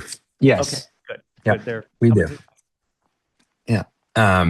Right. So just good evening, everyone. And thank you to the ANC for including us tonight's agenda. I'm Matt Douglas with Starwood, so representing ownership of 1200 K Street Northwest. I'm sorry that I'm not able to join you in person, but obviously appreciate the opportunity to speak briefly here via Zoom. And I want to thank the three team members, Tom Corrado, Greg Auger, and Mike Weiss, who are representing the project in person tonight. Just a little bit of context quickly. We originally became involved with 1200 K Street as the lender. The prior owner, who had owned the property since the mid 2000s, ultimately chose not to move forward with their business plan, and we became the owners of the building in 2024. That transition gave us the opportunity to take a fresh look at what was possible here. So we're before you today. This project that we're working on here will convert a long vacant office building into what we think is a vibrant residential property with active street level retail. And in doing so, we're proud to be contributing to the revitalization of downtown DC. Bring new residents and activate the public realm, and ultimately support the long-term vibrancy of this particular stretch of the K Street corridor. We take that responsibility seriously, and we're excited to deliver something that is, as I said, we think is catalytic and will add lasting value to the neighborhood. That includes some small public space improvements that are sort of on the agenda before us tonight. Those are designed not only to meet DDOT standards, but to complement the existing character of the building and surrounding streetscape. We have been working closely with district agencies and consultants to move the project forward in a thoughtful, coordinated way, and we're grateful for the chance to introduce ourselves to ANC 2C this evening. And so with that, I'm going to turn it over to Tom Corrado from Hickok Cole, our architect, who will walk through the existing site and highlight the public space scope we'll be talking about tonight.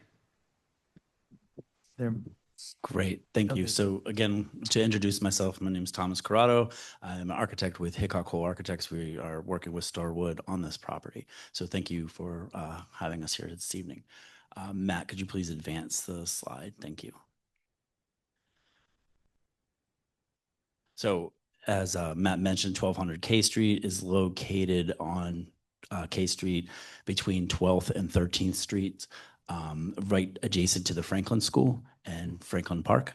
And as Matt mentioned, the building was constructed in approximately 1990 and is existing commercial office that's being renovated and converted into multifamily residential. Next slide, please, Matt.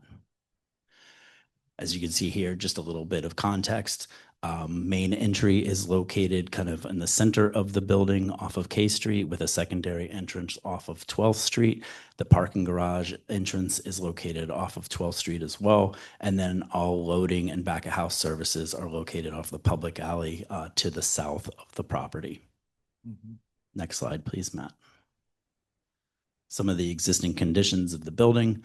The intent of the design is to leave pretty much the entirety of the building as is, with some upgrades at the storefronts along 12th Street and K Street to support new vibrant retail, as Matt was mentioning. But the existing architecture is intended to remain as is, and we are just looking to convert the building kind of as is. We think it's a very handsome building and doesn't necessarily need a ton of upgrades in that regard.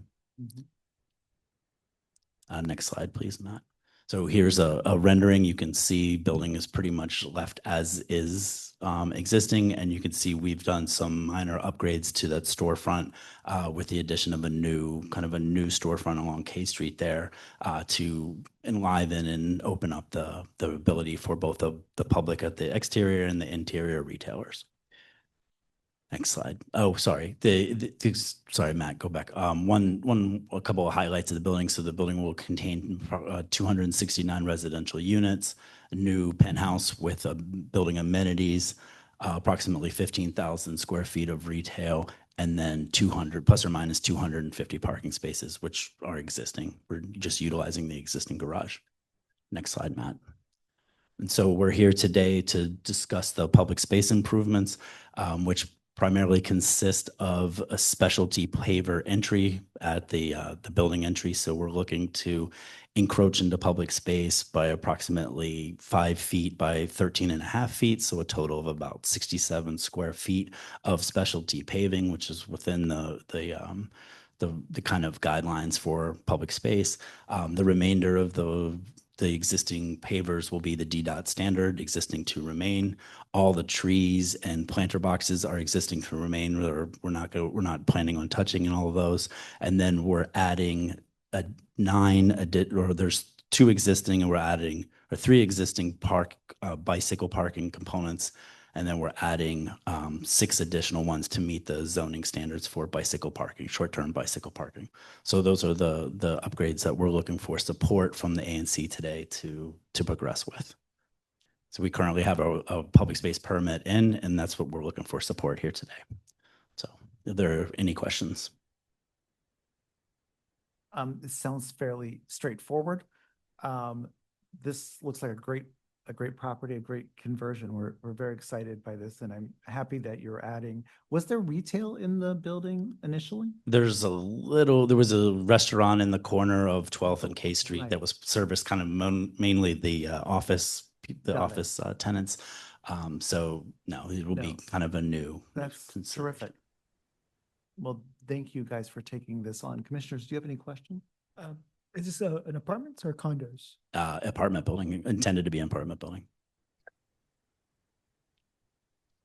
I think this is great. So I would like to move that we send a letter of support to DDOT for this, for the 1200 K Street public space project. Seconded by Commissioner Lee. All those in favor? So 3 of 3 voting in favor of that. We will get that off for them straight away. Great. Thank you very much. Awesome. When is your? Thank you, commissioners. We don't, there is no hearing. We're just in for the permit. Oh, just in for the Yep, permit. Gotcha. correct. Gotcha. Yep. Okay, gotcha. Perfect. Great. Thank you. Thank you so much. Appreciate you. And good luck with the project. Thank you.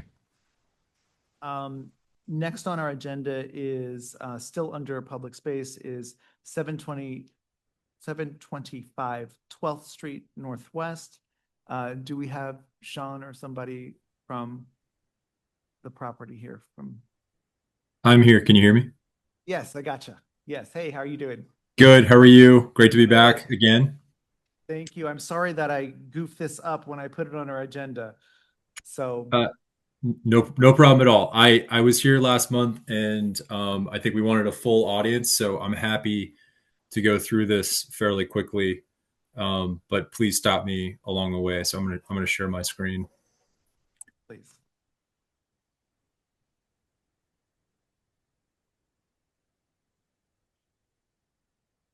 Okay. Can you all see this? Yes, we gotcha. Fantastic. So just to orient everyone, this is 725 12th Street. My name is Sean Sullivan. I am with BXP. I'm the development lead for the project. This is a rendering of our new downtown trophy office building. Just to orient everyone, you have G Street in the foreground, 12th Street to the left. This is the Metro Center escalator. I'm sure a lot of people are familiar with. Macy's is just off the screen to the left. And this is the Marriott Metro Center here to the north. So the project is actually home to a current office building that was previously the headquarters for Williams and Connolly. We are demolishing the above ground improvements, modifying the below grade parking garage to support a new 11-story office building of about 320,000 square feet. So levels 2 through 11 will be office for 2 major law firms, McDermott, Will and Schulte, and Cooley. And then we'll have about 13,000 square feet of ground floor retail. So the actual request tonight is for support for our BZA case. We're before the Bureau of Zoning Adjustment for a very, very small area. What you're looking at here is, and I'm going to go back real quick if I can. Oh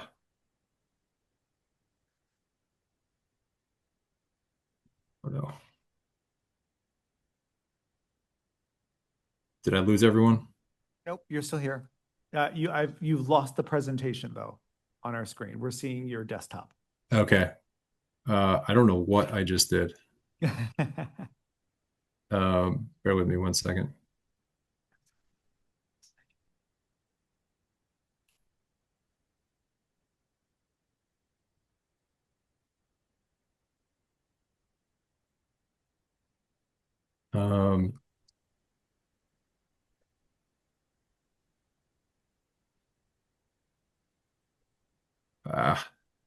I'm so sorry. I hit the wrong button. I have no idea what I just did.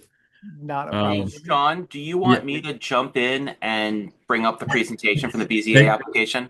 Thank you, Dave. That would be great. Let me figure this out. Hi, everyone. Dave Avidal from Goulston and Stores. Oh, I'm back. I'm back. Sorry. I'm back. Good. I'm back. I hit a button I didn't know existed. Okay. So we're here today again. Just this is I'm going to zoom in on the rendering here just to give you a better sense. So this little bump out we're calling the jewel box, and this is on floors 2, 3, and 4 with a 5th floor terrace. So the reason we're here tonight is just for a very small adjustment to the 5th floor terrace trellis structure. So I'm going to zoom back into the rendering here. So this is going to be Cooley's private 5th floor terrace. A typical trellis structure or embellishment requires a 1-to-1 setback from the edge or the rooftop. So you can see that area here, this sort of hatched red zone demonstrates the typical setback area. What we're trying to achieve is just a little bit more coverage for privacy and screening. They're likely going to have sort of a bar or entertainment area under this very small red sliver here. And so what we're looking for is the ability to actually build this roughly 72 square feet of trellis structure. So again, a very modest change. It's barely visible from the street level, and I can show you that in a second. But what it does do, that's the little black area that I see in the drawing. It is right here. Yes. Yeah. Okay. Gotcha. Just this little corner of the trellis structure. This little corner. Okay. Yeah, just the corner. Again, I wanted to add too that we've already presented this to the Office of Planning. They support it. They think that this is actually a case study for perhaps modifying the way that trellises are adjudicated, especially on lower rooftops or terraces. So we think this is a very modest request. It's in keeping with the architecture of the building. It's not impacting anyone at the street level. And so, yeah, essentially that's what we're here for. 72 square feet on the 5th floor terrace. This is just a zoomed in version of that. So again, right here is really what we're talking about. And it provides a little bit of privacy, a little bit of extra screening from the sun. And we think sort of speaks to the architecture of the terrace and the building itself. Gotcha. Go ahead, Jim. Sean, I have a question. And how does this differ from the presentation we had last month? It doesn't at all. Oh. I think a couple people might have been absent, and I think the commission felt like it was warranted to just have a fuller vote on the matter. So that's why I came back this month. Okay, gotcha. So this is a BZA modification for the terrace, and the modification is not having a 1-to-1 setback, but allowing it to come to the edge of the jewel box edge. Correct. Yep. It's basically extending what we're calling the trellis or the embellishment into the 1-to-1 setback zone. Got it. I do not have a problem with this. I think that's great. I think it would not make sense if you didn't go to the edge. It would just feel like it was unfinished. So I would move that we send a letter of support for this BZA modification. And I'll second that. Seconded by Commissioner Swart. All those in favor? So 3 of 3 commissioners voting in favor of that. We will get that off. Fantastic. Thank you so much. And I do hope to be back in front of you next month, if possible, to present our public space plan similar to 1200K. Gotcha. Public space plan. Okay, I will put it on the agenda. Thank you so much. Awesome. Thank you very much. All right. Good night. Good night. Have a great night. You too.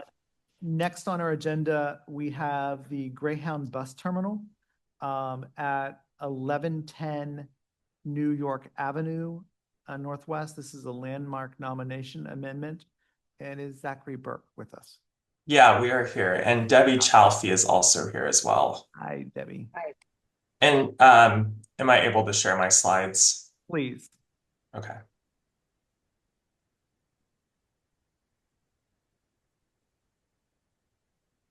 I think you just need to give me access. Zach? You should. Okay, now it's coming up. Okay, thank you. Zach, should I go ahead and introduce myself now, or? Yeah, Debbie, why don't you go ahead and introduce yourself? Well, I haven't met many of you, so I thought I'd just let you know I'm Debbie Chalfie, Preservation Chair for the Art Deco Society of Washington.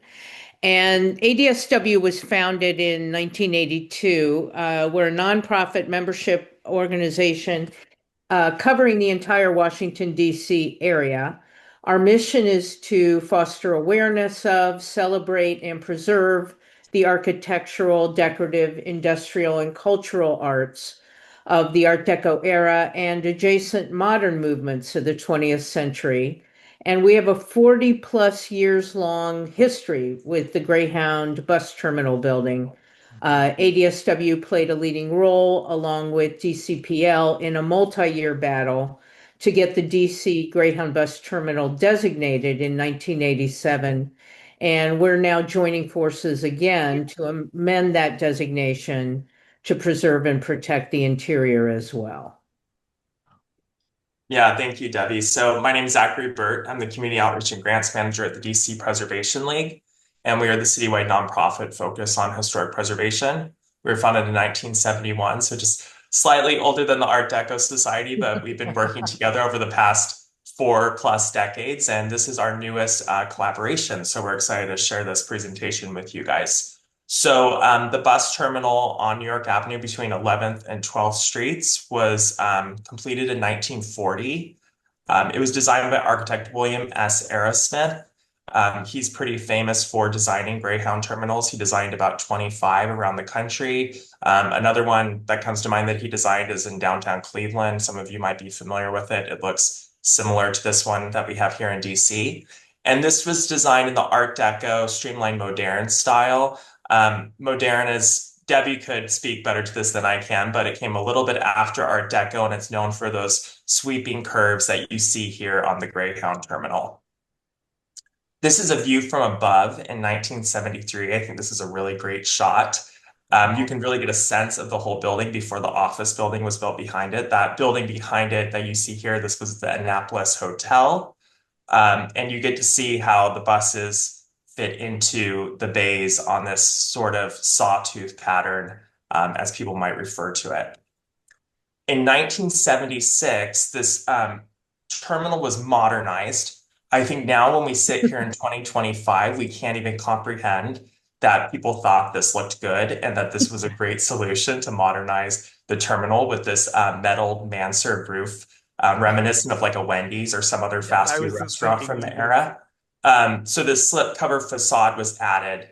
And then in 1987, the terminal was closed. And as Debbie mentioned, DC Preservation League and the Art Deco Society of Washington at the time fought to preserve this building and fought for removing the slipcover and said that the building was still intact below the slipcover. It just needed to be removed, and it was still a beautiful, streamlined, modern gem. Luckily, we were successful. There were some other losses in that period, but luckily Greyhound was one of our success stories. And in 1987, the terminal, specifically the exterior, was added to the DC inventory of historic sites. So this building is already a landmark, but we'll talk a little bit more about what we would like to do now with the current nominations. So I'm going to turn it back to Debbie. And Zach, can you go to perhaps the next slide? Yeah. Okay. So the restoration of the historic terminal waiting room and lobby in particular is what we want to talk with you about tonight. But from an architectural point of view, the Greyhound bus terminal is really a stellar example of streamlined modern architecture, both inside and out. The interior was painstakingly restored in 1991 at the same time as the exterior and is an integral component of the building's historic architecture and its social significance. And we think both should be protected together. The restoration of the terminal waiting room and lobby, as you'll see in this photo, received a world-class restoration that was faithful to the original. Just to give you a few examples of what was done, after removing the asbestos from the domed ceiling, it was rebuilt exactly as it used to be and painted the same way. That second floor balcony at the front of the lobby that overlooked the second floor, that was covered up. That was uncovered, as you can see in the second photo to the right. Also, rather than adding a bunch more columns to the waiting room to help support the new office building in the back, they hand dug extra deep supports where the pre-existing columns were already placed in order to keep the waiting room unobstructed and open, as you can see here. And those columns were encased in the very same formica and copper banding as the originals. You can also see that sort of wood veneer covering on the balcony and the second floor frieze. That's the same kind of flex wood that was used originally in the terminal. And then, Zach, if you could go to that second photo, or the next slide, really. You can see that wood veneer extending around. There were some, as you can see from the diagram on the left, this whole waiting room was sort of semicircular with various amenities placed all around the perimeter, including a ticket booth. And clearly, a ticket booth would no longer be needed once the bus terminal was closed and no longer functioning as a bus terminal. There were other aspects too. There used to be lockers along the wall where you see doors now leading into other commercial businesses. But on the right there, the ticket booth has been repurposed into a guard desk for the building, and that's the entryway into the new building. So by and large, this restoration was really quite remarkable.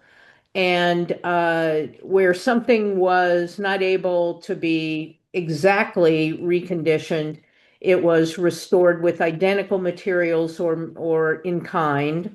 And various other aspects that were no longer needed were replaced with features that could be used, like the doors and the guard desk. So it was really an exceptional restoration of the interior that happened in 1991. Yeah, thank you, Debbie, for adding all that detail. So in summary, as I mentioned, this is already a historic landmark. The exterior is protected. So this is more of a nomination amendment that we submitted to the DC Historic Preservation Office in January of this year.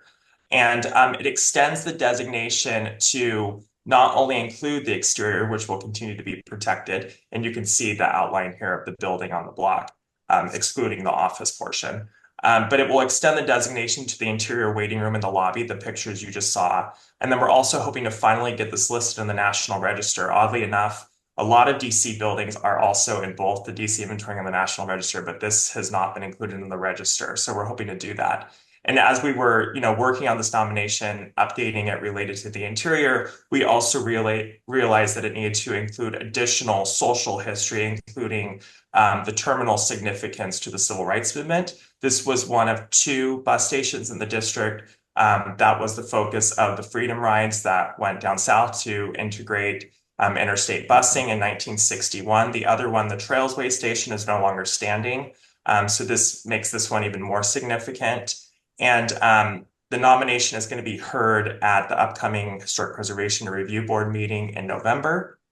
And as we've mentioned, it's focused on history and architecture in the areas of transportation and social history and architecture once again. And the period of significance goes from 1940 when the terminal opened up to 1991 when the restoration was completed. So it would be fantastic if we could have ANC 2C support for this landmark nomination, but we're also happy to answer any questions. I have never been inside the building. I've seen it from the outside, but never been inside, and it looks lovely. So I was really happy to see that. Yeah, it's a great space. It's an And awesome if I could just add, not only is the space wonderful, but there used to be photographs over on that second floor, and those were somehow covered up and destroyed. But as part of the restoration, new murals were commissioned, paintings were commissioned. So those are worth looking at. And there's also an exhibit in the interior about the whole terminal and its restoration with giant bas-reliefs of buses and things like that. So next time you're walking by, I urge you to pop walk in. in. Stop Yeah. in and- Awesome. Good to know. Commissioners, any questions? Is court furniture still there, or did they move out? They were there. I don't think they're in the space anymore. Yeah, I'm not positive. You don't think so, Zach? I don't remember seeing them when I was down there in September. Yeah, they used to be in the corner Yeah, where the restaurant used that's what I thought. Yeah, I don't Yeah. think there was They had anything there. vacated the premises. Any other questions from folks? I think this is great. I would move that we send a letter of support for this nomination of the Greyhound Bus Terminal, the interior structures. Is there any particular format you need this letter? I can, I don't think there's any particular format. Some people send letters of support to the Historic Preservation Office, and it's just an email sentence saying we're for it. But with that said, I can share other resolutions or letters that ANCs have passed and submitted to the office, if that would be helpful. That'd be great. Okay, yeah. And it goes to Historic Preservation Review Board. Yeah, historic.preservation@dc.gov. You don't need to necessarily put it in the mail. You're welcome to, but you can just email it. Got it. Sounds great. And Yeah. thank you.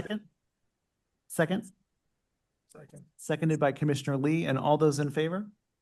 So 3 of 3 voting in favor. So we will get that off for you. Awesome. Thank you so much. Yeah, I will be in touch tomorrow with those templates and the email address. Awesome. Thank you so Okay. much. Thank you. Thank you so much. Have a good night, you guys. Good night. Next on our agenda is the Woody's Building at 1025 F Street, a PUD amendment to that property. Do we have folks representing Woody's? Okay, maybe they did postpone. I believe they did and want to be on the agenda next month. Okay, I'm sorry I missed that email. So we will move that to our December next on our agenda is under other business is Chick-fil-A, store number 4502 at 707 G Street Northwest.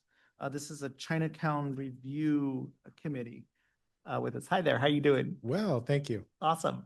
Just like the other gentleman, we are trying not to look like a Wendy's. Don't look like a Wendy's. I think my colleague Damian is on there. Hi. Hi. Oh, there you go. welcome. Okay. Hi there, how you doing? Good. How are you? Good. Good evening, commissioners. Good evening. Yeah, so Chick-fil-A is proposing some changes to the existing signs. I'd like to share my screen if that would be okay. If you could, please, that'd be great. Okay.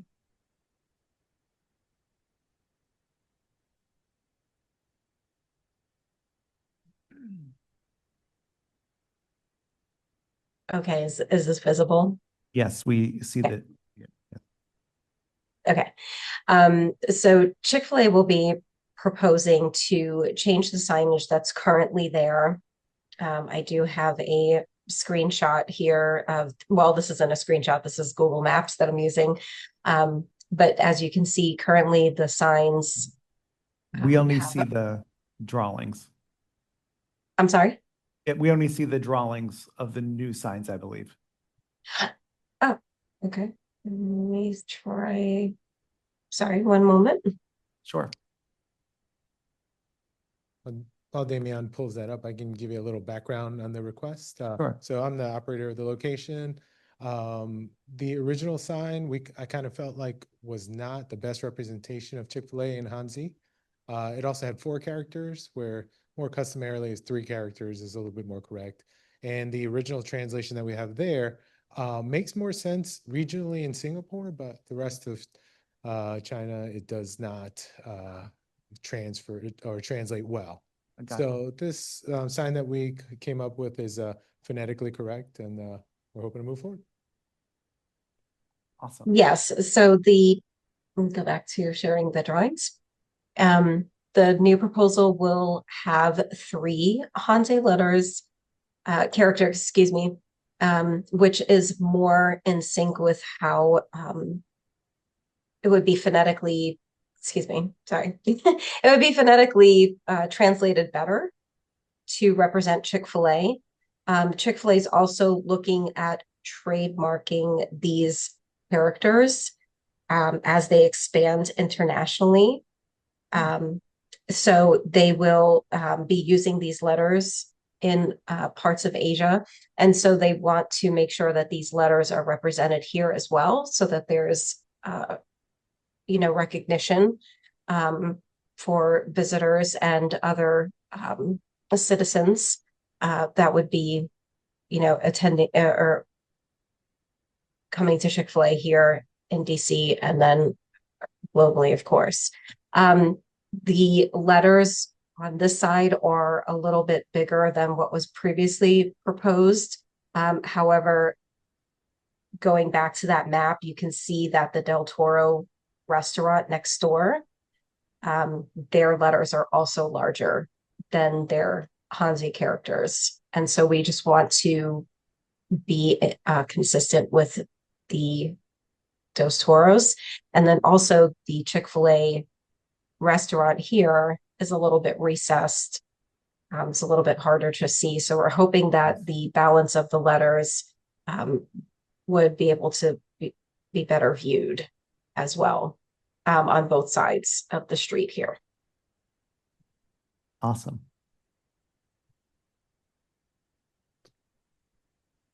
And the translation of the 3 characters was previously proposed. We had some artwork that was previously proposed and that was accepted, this translation here.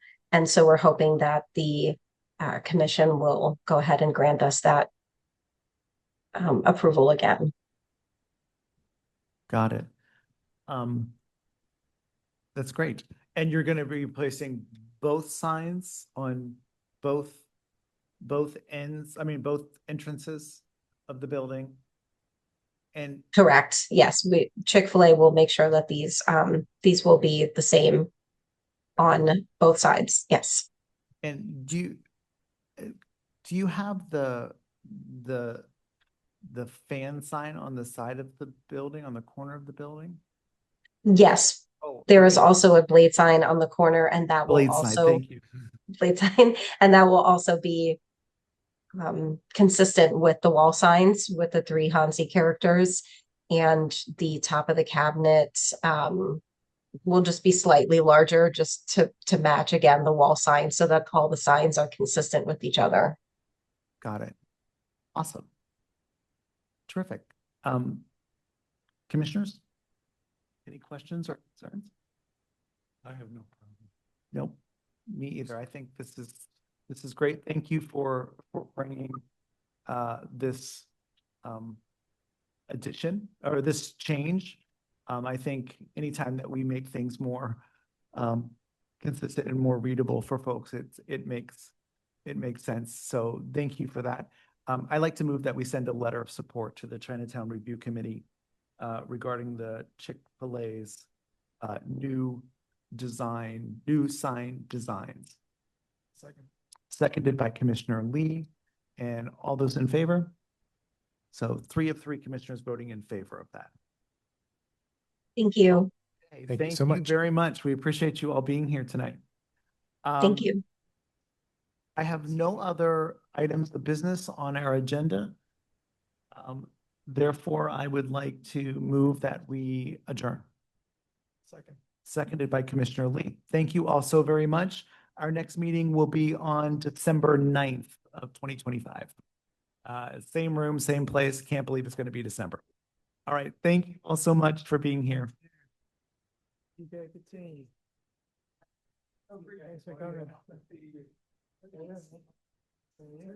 Little good to see you. Yes, it's on. What's your last name? Okay.